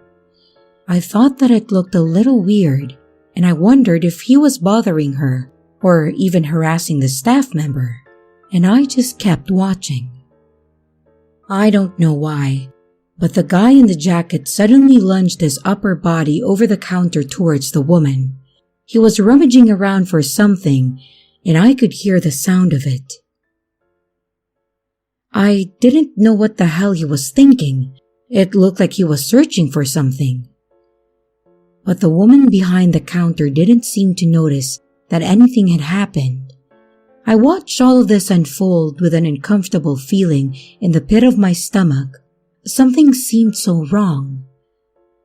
And after he rummaged around over the counter, he returned to the spot he stood in before the counter. I watched, and it still seemed like the barista didn't acknowledge his existence. He continued speaking to her, and she continued her work without hearing. I couldn't help but watch. But suddenly, the man in the long jacket turned to face me and looked me square in the eyes. He looked shocked and surprised. You know the look of someone being caught doing something that they shouldn't do? It was like that.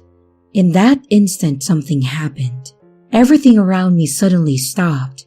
It was as if someone had hit the pause button on TV. There was a clear and audible sound. I don't know how to explain it best, but this is what it sounded like to me. It sounded like ice cubes were dropped into a glass. You know that clanking sound of ice rolling around in a glass? Then as soon as I heard that sound, all the natural diegetic sounds around me returned.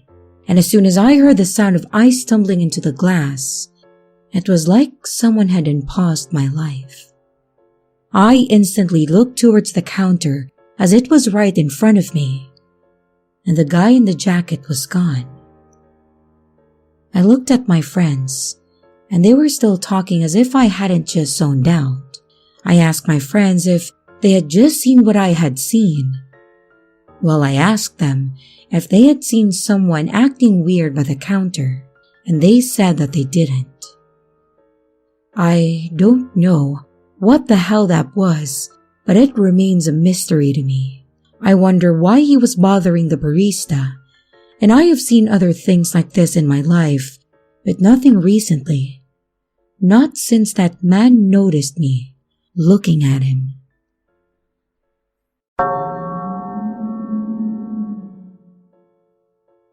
I really don't know if there is any science to explain this, but I know people here point out logical conclusions first, so I think this is the right place to post it. A couple of weeks ago, me, my family, and another family went on a trip to a rural place in Bavaria for a couple of days. We rented these houses, one for each family, that were on this hill facing the woods and mountains. It was a beautiful place. Our houses were a little far away from each other, about a 3-minute walk. The entire place looked like a little neighborhood of its own. Sometimes my mom would send me or my siblings over to our friend's house to get or return stuff. On our first evening there, I went over at around 9 p.m. and gave them whatever I had to give them. When I started walking back, I stood there for a second because the sun was setting and it looked beautiful. I have a picture of the view. I was a little jealous because our friend's balcony was facing the sunset and looked back at our house, which was almost completely dark already. I thought, tomorrow I will go back to our friend's house and watch the sunset with them. I went back home, and as I was entering, my siblings were walking out to go to our friends.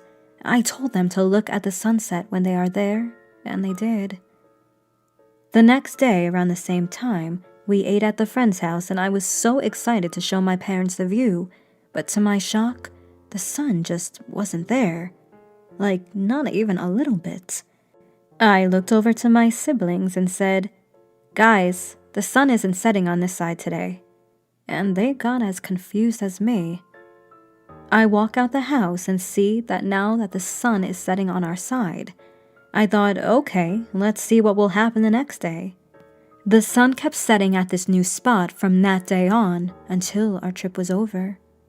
I have no idea why it changed, and I am glad I showed it to my siblings so I wasn't the only one who saw it. Also, the picture is still there. I just regret not taking a pic of the night I saw it on the other side. Side note, I know nothing about cardinal points, so sadly I have no idea if the sun was setting on the west. But still, why would it change at all?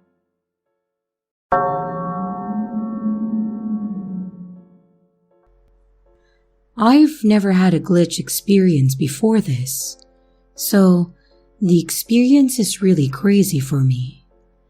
I work on a team that tends to come much earlier to work, 2 to 3 hours before most of the company. Because of this, it's very easy to spot all of our cars in the parking lot in the early morning. And we all have our favorite spots to park. One of my coworkers has a car that no one else that I've seen has in the company. It's a Cadillac of some type. I'm sorry, I don't know car models that well. Anyway, he's been here for a year, and I've gotten a ride from him twice, and I know where he parks because of the above details. One morning I come in, and his red car is now silver or gray, literally overnight. It's just too quick for him to have gotten it painted. He's never talked about getting it painted, and he has a newborn at home. So I doubt painting his car is the last thing on his mind. Unless he has a secret car wrapping business and quietly changed his car color and hoped no one would notice. I don't know how it would happen so quickly. Well, anyway, I know what you're thinking. Did you ask him? No.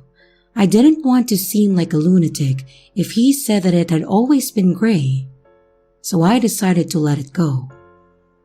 About a month goes by and I joke to myself, what if it turns blue next? Thinking a second change would be impossible. Now, guess whose car is now basically black? Yep, same car, different color overnight. For the record, the first time I saw his car as gray or silver, it was still dark out. And when I saw this new dark gray color, the sun was already up, and I literally thought it was black at first.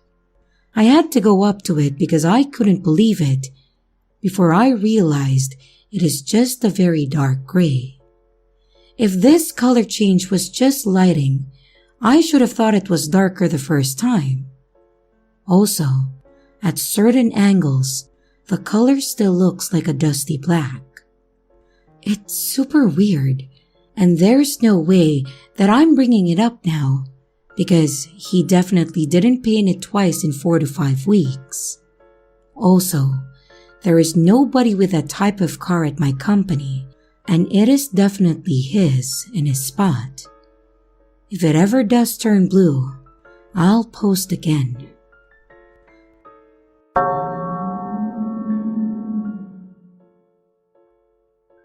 My 3 best friends and I began hanging out pretty much every day, beginning our senior year of high school.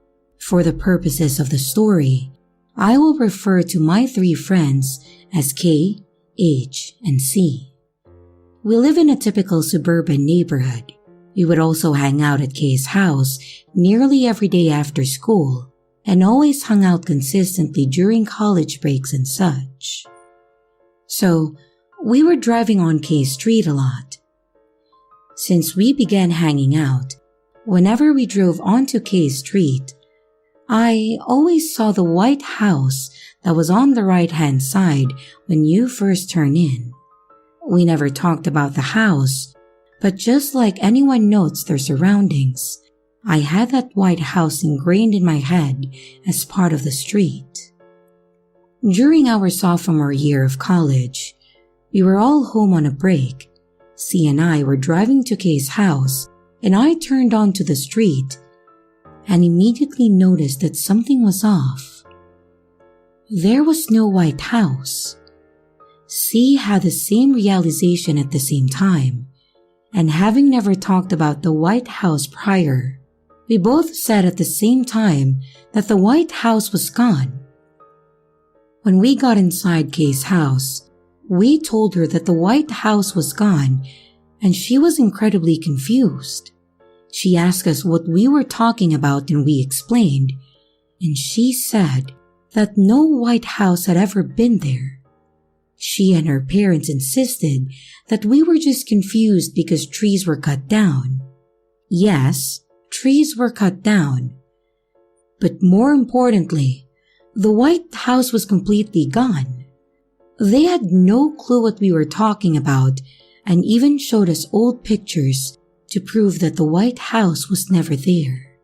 H soon arrived, and we explained the whole situation, and he remembered the white house too. To this day, C, H, and I have no idea what happened to the white house on the street. And Kay, her parents and neighbors insist that it was never there.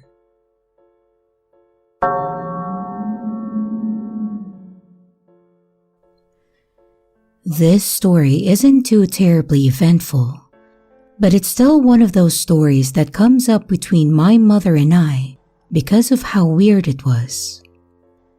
This happened somewhere around a year ago, back when I was still 17. My mother and I were driving around on a Saturday, doing various errands and all, when my mom says that she wants to stop and get coffee. We head to the nearest Starbucks and decide to go into it to get our coffee. It was a nice day out, so why not? We get in and order, and my mom goes to pay with her phone, but then realizes that she left it in the car and that she has to go get it. I tell her not to worry, that I have the app on my phone too. I pay for our coffee, I get a free one, no big deal, and everything goes like normal. We go sit down and wait for a few moments. They called my name and I went up to the counter to get the drinks. When I noticed that my drink was incorrect, I informed the barista and he apologizes and says that he will remake it really quick. I agree, and I decide that I'm going to stay up at the counter while he does so that I don't have to go sit back down and come back up. I motion to my mom from across the Starbucks that it will be another moment, and she looks like she understands. Then after a couple seconds, I feel my phone vibrate in my pocket, and I pull out and it says that my mom is calling me. I glance up to look over, and my mom is sitting at the table, cleaning her glasses. I look back at my phone, and yep, it definitely says that the person calling me is my mother.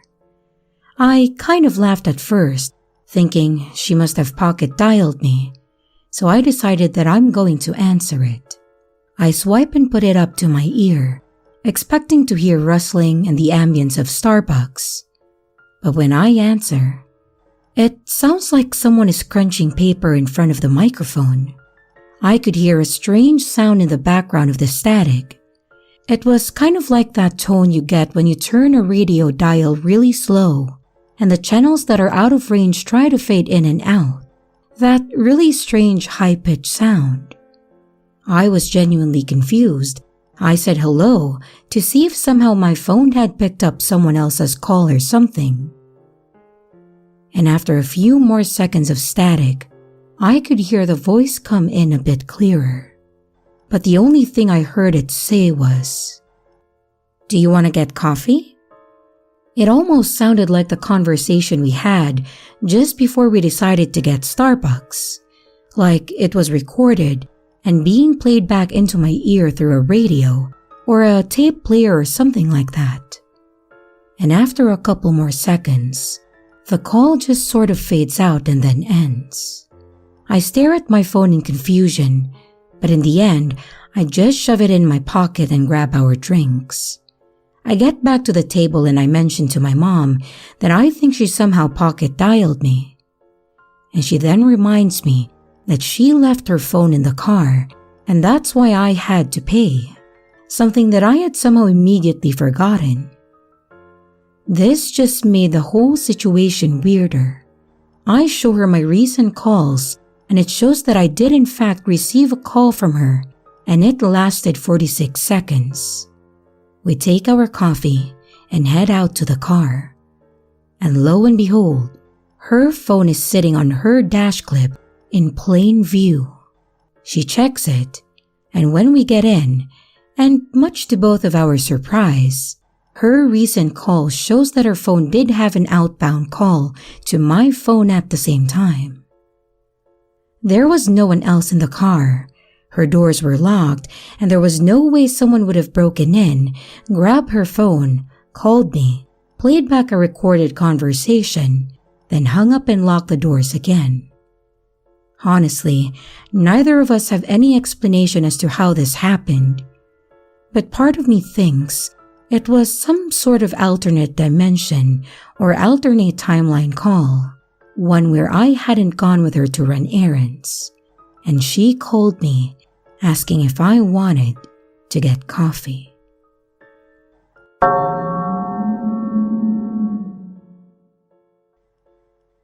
This actually took place about a month ago now, and my friends all still confirm that it wasn't a joke at all, and none of them knew beforehand. This just happened yesterday, and I remember this Reddit group and thought it would be interesting to share, and to see if anyone else can possibly explain some other way she would have known. For background, I'm 19 and male, and had a sleepover on Saturday with my group of friends. For the sake of the story, let's call them C, 21 and non-binary, A, 19 and non-binary, and D, 19 and female. Our other friend, H, who was 17 and female, was meant to spend the night as well, but changed her mind after a stressful week. The plan was, I would wake up Saturday morning to go to a college open house at my college campus with H, who is currently in her tour process. And after the tour, we would come home and C, A, and D would arrive. We would all be dyeing our hair and play some games like Mario Party and One Night Werewolf. We really like playing games all together like this. C was planning on getting drunk, which we all thought would be fun to witness. And after H had already gone home with her new hairdo, I had elected to cut my hair into more of a shag, and I was helping D bleach her hair. We were all laughing as C had just finished attempting to shotgun a can of hard seltzer. The keyword is attempt. It got all over my bathroom mirror and walls instead. And A was playing music for us all. But then, D suddenly called me Philip. There are 3 things to know as to why her calling me Philip was very strange. Number 1, my name is not and has never been Philip, not even closely related to it either. Number 2, I'm female to male transgender, and my legal name is nowhere close to Philip, and neither is my actual name. Number 3, my mom was going to name me Philip had I been born assigned male. I froze and said, "How the hell did you know that?" She said, "Know what?" I laughed and said, "No, seriously, when did my mom tell you that? And when did you come up with the idea for this joke? It's a good one though.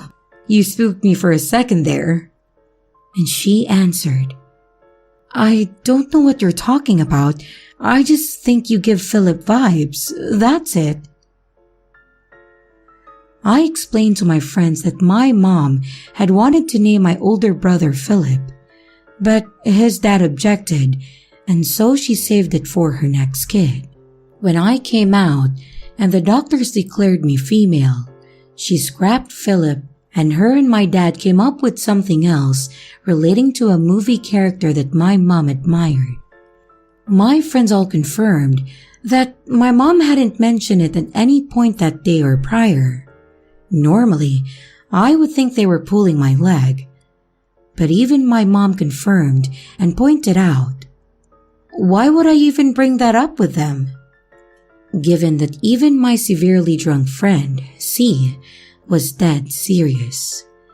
I want to let you know that C is a friend who can't hold water without immediately losing it when drunk.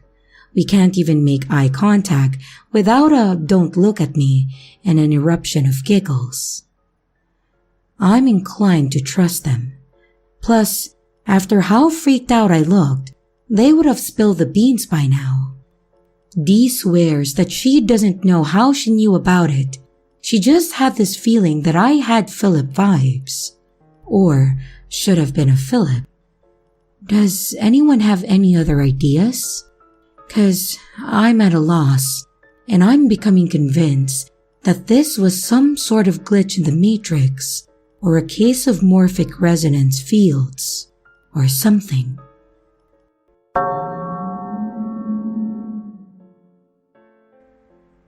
Back when I was 19, I had a dream that firmly planted the idea in my head that we were actually living in a shoddily designed simulation. I remember that this happened on my 19th birthday. Actually, well, the first part did. The second part was about a month or so later. On the night of my 19th birthday, I had the weirdest dream that I have ever had. It was probably the most realistic dream that I've ever experienced, to the point where it felt like I was honestly lucid dreaming. Though this was a long time before I even knew what that meant. In this dream, I remember walking down the street, and I recall that my mind was set on going to the grocery store to get a bag of coffee, something that's not really me. I'm not huge on coffee, honestly. Anyways, I was walking with my earphones in, and a song that I really like came on. I turned my phone up because I was really feeling it, and I remember that I couldn't hear anything around me. I got to the corner where I had to cross to get to the store, and I remember that I was standing there, waiting for the light to change. I remember that I wasn't the only thing waiting for the light to change. There was also another guy standing there with me, and for some reason, what he was wearing stood out to me vividly in this dream. It was a sweatshirt that was orange. It looked like it was covered in paint stains, and I recall that the logo on the top right said something like Cooper Interiors. After a few minutes, it swapped over to the walk sign, and I started into the crosswalk. I stepped into the road with a bit of haste. I remember that I was just really focused on the beat of the song. Then after a few steps, I remember seeing a car coming at me at a ridiculously high speed. Something about that moment felt like it was in a slow motion. I remember looking at the car, at the driver, as he barreled in my direction. I remember looking to my left and seeing the guy in the orange sweatshirt looking at me with terror on his face. I remember seeing the police officers in their cars behind the first driver. It was like I was being given several moments extra to take the entire scene around me and take in the details. Saturday, around noon, guy in the orange interior design sweatshirt, the specific song, and me standing in the middle of the crosswalk on the street next to the grocery store. And the next thing that I knew, I was lying on the ground and feeling cold throughout my body, staring up at a slightly overcast sky. I remember feeling dizzy and not being able to move. Then I recall the guy in the orange sweatshirt running over toward me and the sound of sirens near me. Then I woke up, covered in sweat and freaking out mentally.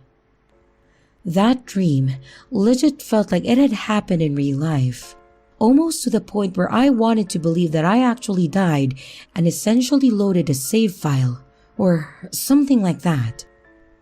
Anyways, on to the really freaky part. A couple months after I had this dream, I was at home and talking with my girlfriend on the phone, and she mentioned that she had just bought some sort of pumpkin spice coffee and that she really liked it. She was saying that it was the best coffee that she had ever had and that I needed to try it. I relented and told her that I would go sometime and get some. She told me that I needed to go now and get it, otherwise I never would. She knew that I didn't really like coffee, and honestly she was right. So I sighed and said fine, then told her that I would call her back when I got home. I threw on my jacket and put in my headphones ready to walk to the store. You probably know where this is going. I was walking down the street with my mind dead set on getting this done pumpkin spice coffee to make my girlfriend happy. I knew I was most likely not going to like it, but it was for her, so I needed to do it. Near the corner where I would need to cross, one of my favorite songs came on, and something about it felt different. Like I was really feeling it. It felt like I hadn't listened to it for years, and it just randomly came on. I reached for the volume button to turn it up but paused. It was at this moment that the dream came back to me. The song was the same. The street was the same. The plan was the same. There was only one thing that was out of place. The guy on the corner. There was still a guy standing there.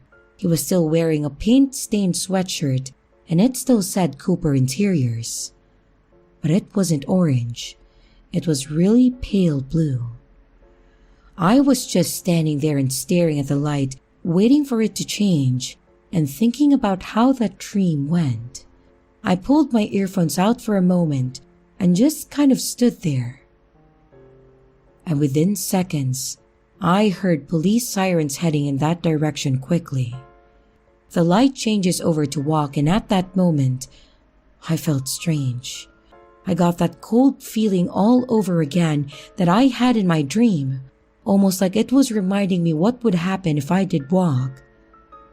So I just stood there and waited for a few seconds, waiting for the car to zoom down the road at full speed. Sure enough, it did. That car, with that driver, being followed by the exact police officer, all of them blasted through the light and past both myself and the guy in the sweatshirt. And after they passed, the guy next to me chuckled and looked over at me. He said something like, "Damn, good thing you took your earphones out when you did, huh?" I actually laughed and nodded, kind of in awe that this whole situation played out in front of me. That's pretty much it. I dreamt the situation, and it almost played out in front of me. Part of me thinks that it was either a prophetic dream where I was given a heads up, or it was another timeline with a perfect storm set up. The only difference in this situation was the color of the sweatshirt. And maybe that was the only thing that needed to be different for this all to unfold in a new way. Also, if anyone wants to know, I didn't like the coffee, and I ended up giving the rest to my girlfriend.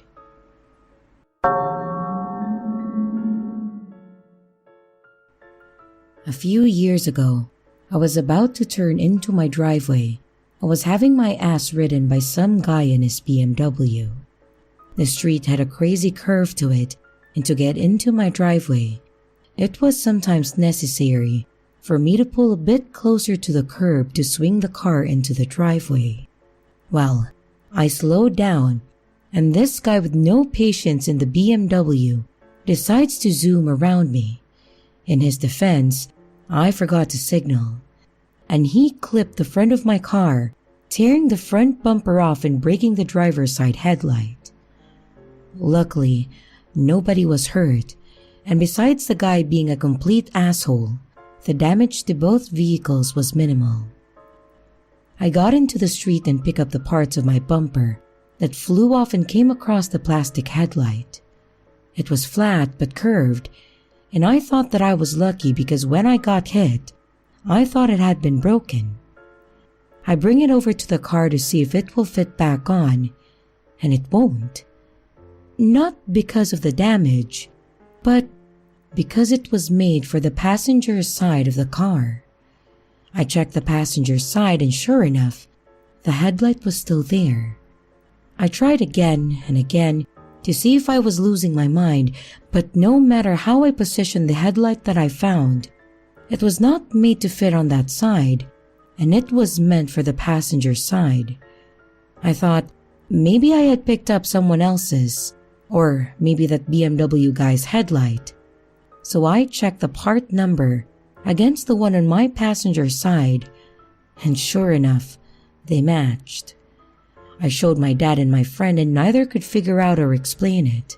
So I ordered a new headlight for the driver's side, and it fit perfectly. It was like I had picked it up from a timeline where I got hit on the other side.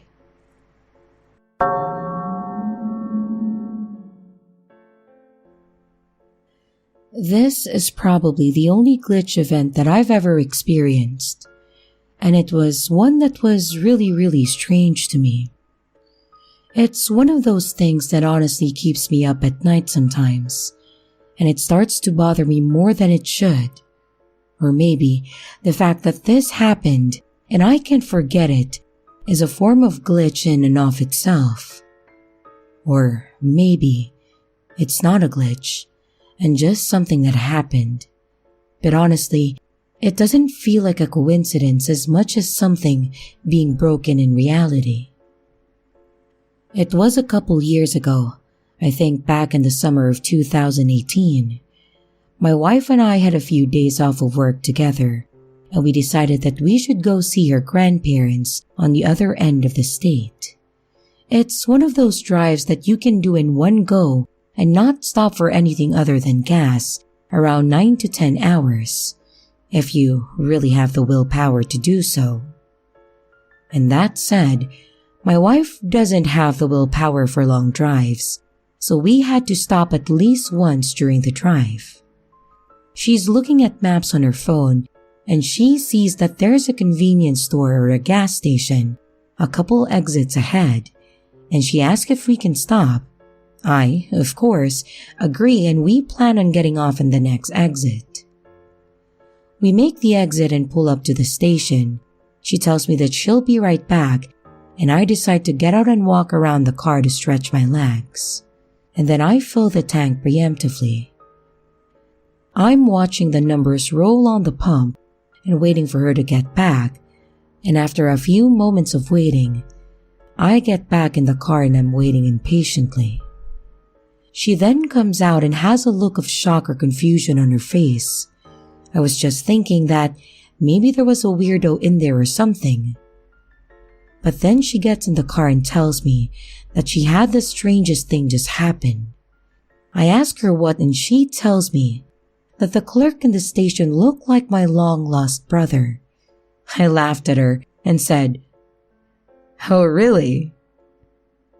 But the look on her face was dead serious. She wasn't joking. I started to brush it off, thinking that maybe we just kind of look similar, only to have her tell me again that this guy looked like an identical twin. Obviously, this piqued my interest, so I parked and we got out of the car to go inside. I opened the door and stepped in, and the clerk looked up to greet us as we entered, but he paused halfway through his sentence. And I think he was going through the same weird feeling that I was going through. We both kind of stood there staring at each other awkwardly for a few seconds. I will tell you that she was right. This guy looked exactly like me, down to the minute details. I have longer black hair. His hair was literally the same length as mine and same color. He had dark green eyes that were the same exact as mine. He even had a small scar on his chin like I do, on the same side and damn near an identical length. He was the same height, same weight, same everything. It was honestly creepy as hell to me to be looking at someone that was basically a clone of myself. I really wasn't sure on what to do, so I stepped up and awkwardly introduced myself. I told him that my wife had told me that there was a guy in the store that looked like me, but I honestly did not expect this. They weren't super busy, so we spent a bit of time chatting about things, and it all just kept getting weirder and weirder with every new detail. My name is Derek. His name was Eric. We were both named after our fathers. My mother's name was Anna, and his mother's name was Hannah. Both of our mothers passed away when we were kids, and we were both born in March of 1996. I was born on the 4th, and he was born on the 14th. The more we talked about things, the more it felt like he and I were identical twins, except he was from a different state altogether and had moved to that area with his girlfriend only a few months prior. We grew up in two totally different states, but honestly, looked like we were related. Now, I know that this may be a coincidence, like I said, but the fact that I would pull into this specific gas station at this time during an impromptu road trip to my wife's grandparents' house across the state and run into someone that looked like they were basically a clone of myself just feels astronomical, like nearly impossible. Hopefully, I run into him again. We didn't exchange phone numbers or details or anything like that. We just kind of reveled in the moment and then decided to move on. If we never run into each other again, I just hope that he's doing well.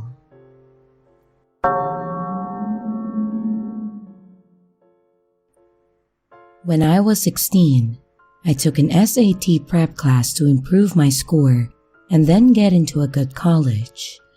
The class was pretty boring, but I met the most interesting girl in the class. She was thin, fairly short with light brown hair and green eyes. She always wore a green headband, which I thought was cute, and her name was Connie. We hit it off immediately and spent most of the class whispering to each other at our desk, and I spent about 3 weeks sitting next to her and then talking to her during the class. When the class was over, we exchanged IM handles so we could keep in touch, because this was way in the early 2000s. About a year passed and we continued talking online. We got to know each other pretty well, but we lived on completely different sides of the city, and it was quite a drive to visit each other. So, being the young teens we were, we never actually got together. Eventually, I worked up the courage to ask her out for dinner. I set our date at a restaurant located between the both of us so that we wouldn't have to drive too far.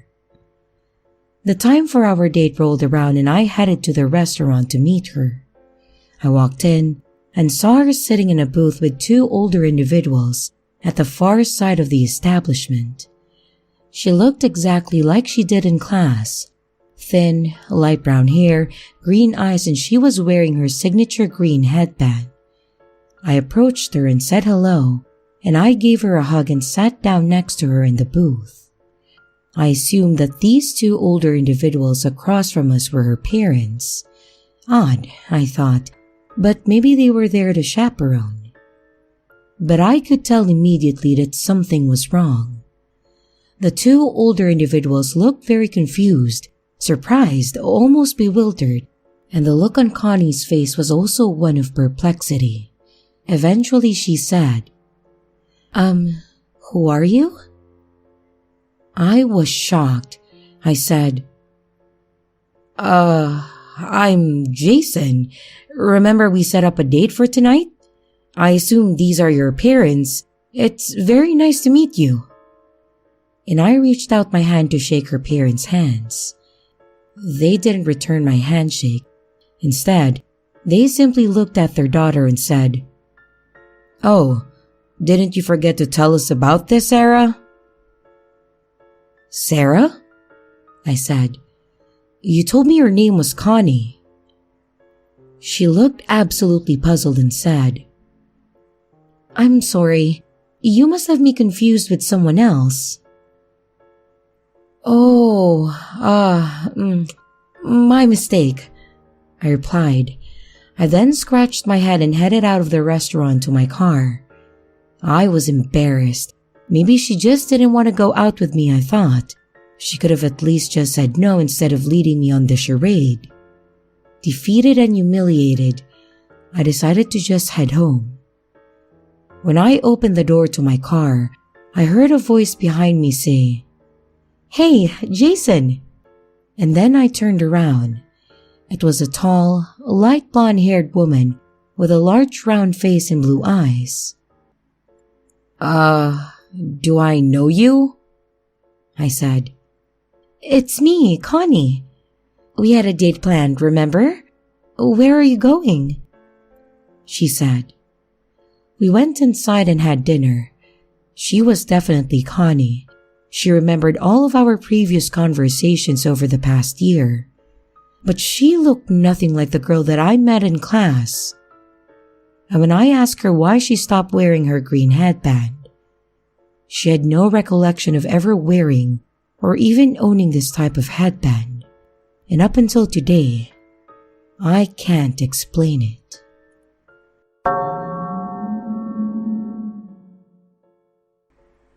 This is nothing spectacular, probably not even a glitch, but I have been reading stories on this group for the past days in my downtime at work, so I was probably influenced.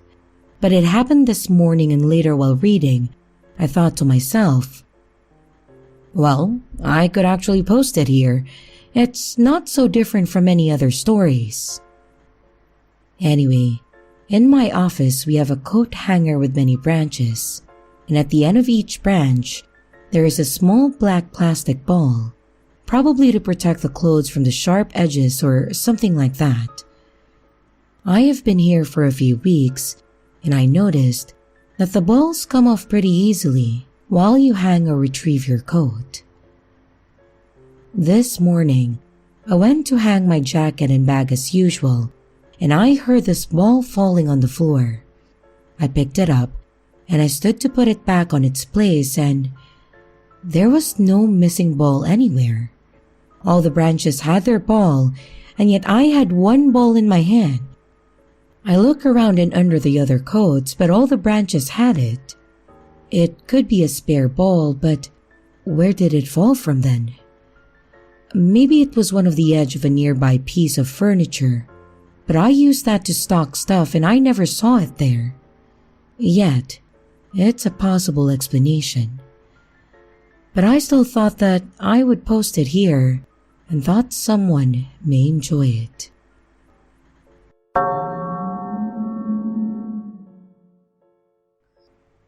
So I have a glitch story that some could look at and equate as a potential false memory, or something that my brain just made up when I was younger. But I've always had a fantastic memory, and I know for a fact that all of this happened and how I remember it. On top of that, and something that I find interesting, is that every single time that I try to think about this or tell this story to someone, I start to get this weird feeling that I'm about to have a panic attack, which almost feels as if the Matrix or whatever it is that controls our simulative reality is trying to get me to forget this old timeline and then accept the new one. That said, I remember all of this as it actually happened, and I refuse to be pushed into some alternative timeline that isn't true. This happened back when I was 12, which was about 10 years ago.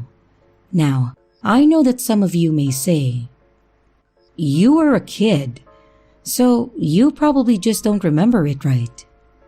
But I promise you that I remember all of this very vividly and in intricate detail. At this point, my family lived in a small house in Missouri. I'm not going to say where specifically for security reasons, but it was just myself, my parents, and my brother, and we were fairly separated from most of our family, with the exception of our aunt on our mother's side. The start of this whole event happened when my paternal grandmother passed away. It was the end of June, and my brother and I were out of school for the summer when my parents got a call. Apparently, my grandmother had died unexpectedly and suddenly in her sleep, and my grandfather was trying to figure everything out in a panic. The problem was that, as stated, his only son, my father, lived in Missouri and they lived upstate New York. At this point, my dad makes a firm decision that he needs to fly up north to help his father just take care of everything, and my mom says that she's going to go with him, as he would need the emotional support by then. It was decided that my brother and I would stay with my aunt in St. Louis, while my parents flew out to New York. But here's what I remember happening. I remember my aunt coming to get my brother and I remember loading my stuff into the car alongside my brother, and I remember telling my parents goodbye. I specifically remember telling my parents that I hope they enjoyed New York. I remember this because it was something really stupid to say. They were going for a funeral, and they weren't going to enjoy it at all. Anyways, after that, I remember getting in the car with my aunt, and as we were driving, my aunt tells us that we are going to go to Six Flags during the week that we are staying with her. I remember being incredibly excited for it, and I remember the two of us genuinely having an amazing time with my aunt and uncle going on all the rides, and that I specifically loved the roller coasters. Overall, it was probably the best week of my childhood. We got to spend time with my aunt and uncle, and they didn't have kids, so they spoiled us. We got to go to Six Flags and really just had a great week that summer. When we got home, my parents were already back at the house, and I know I've said this a few times, but I specifically remember that my father gave me a snow globe that had the skyline of New York. This globe was absolutely gorgeous, and that I genuinely loved everything about it. It was one of my prized possessions as a child, and I kept it on a shelf. I never really touched it, but I always knew that it was there, and I genuinely loved it. Now, here is where the glitch or the timeline shift occurs. When I hit 19, I was ready to move out of the house and into my own apartment. A friend of mine and I had saved up the money to pay what we needed. We both had a steady job for our age, and we were excited to move forward with our lives. When I was packing up my room and boxing away all my stuff, I got to the point where I was clearing off my shelf, and then I paused. There were various little knickknacks, items, trophies from school, but no snow globe.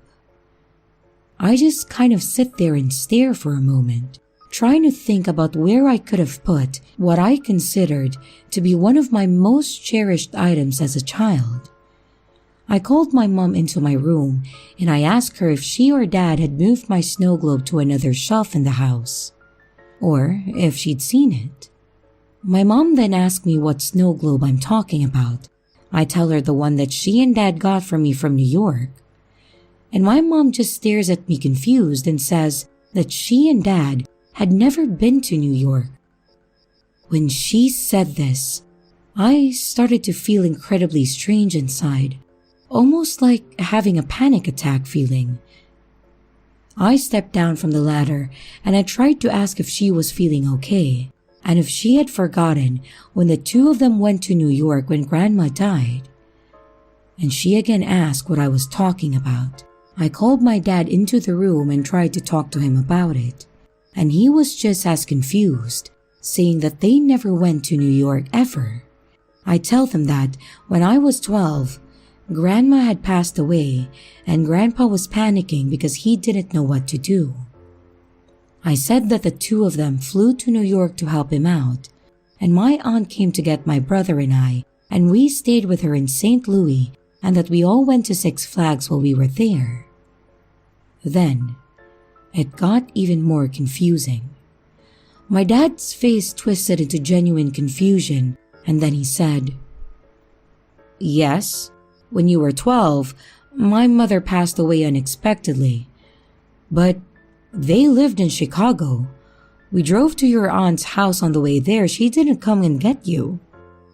So now, with this said, I live in a timeline where my grandparents live in Chicago and not New York. In this timeline, my aunt also didn't come get us. My parents supposedly drove us to St. Louis on their way to Chicago, and they never brought back a snow globe, and they drove, they didn't fly. I don't understand how any of this is possible when I have a very vivid memory of the situation, and I recall having that snow globe my entire childhood. What's really weird is that I cannot recall the last time that I actually saw the snow globe. And I'm struggling to remember anything past getting and putting it on my shelf. And every time that I think about it, the memories are foggy and I start to get that anxious feeling. Like I said, I know this may be incredibly mundane to others, but to me, it's one of the creepiest things that's ever happened.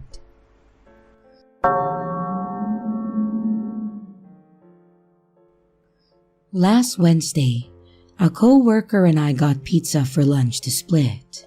I paid with my card and he gave me a $12 cash that I swear that I put in my right pocket. I made a joke about my wife knowing because our bank sends notifications after every purchase, and she was gonna be salty because it's her favorite pizza place and her favorite pizza. That night, when I got home, she heckled me a bit about it, and I explained that the dude and I split it and that he paid in cash. Jokingly, she said, "Well, I will take it as restitution for not getting any pizza." I reached into my right pocket, pulled out two $1 bills, but the $10 was gone. Not a huge problem, I just probably misplaced it, and I know that I did not have any cash besides the $12 and a $2 bill in my wallet for good luck. I wear the same pants to work every day, and I do own multiple of the same pants, but they were washed last Tuesday and safely in my drawer. I use my pockets all the time at work and sometimes come home with a pocket full of screws. Today is Tuesday, and I had definitely used my pockets on Friday, Monday, and today, and I didn't put on pants for No Pants Sunday. Today, at the end of my shift, as I emptied my pockets of all the screws that I collected over the day, I removed a $10 bill from my right pocket. If it's not the same bill, I don't know where it came from, but I also don't know how I didn't find it last week or even at the beginning of my shift today.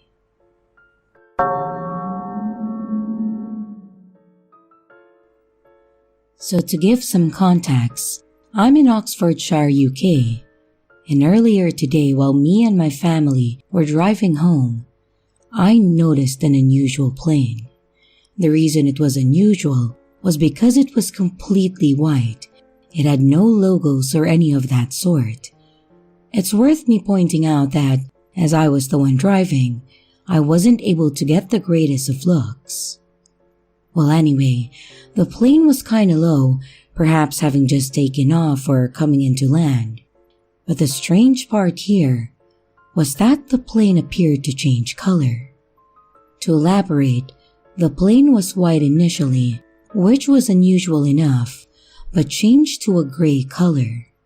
Normally I would think nothing of it. However, as the plane was unusual in the first place, I had mentioned it to my partner and 5-year-old son who all saw the same thing. Some points to note about this. Number 1, we did not see the plane physically change color. It happened in a few seconds when we were driving past some trees or bushes and the line of sight was obscured. However, the military gray plane which we saw, I'm pretty certain was the same plane. This is due to the height and direction it was traveling. If it was two separate planes, they would have had to be extremely close to one another. Number 2, I'm a relatively skeptical person, and I have tried looking at this logically, but I am stumped on an actual answer. It's been a sunny day here today, and I don't believe the color change could have been due to any lighting given the differences between the colors.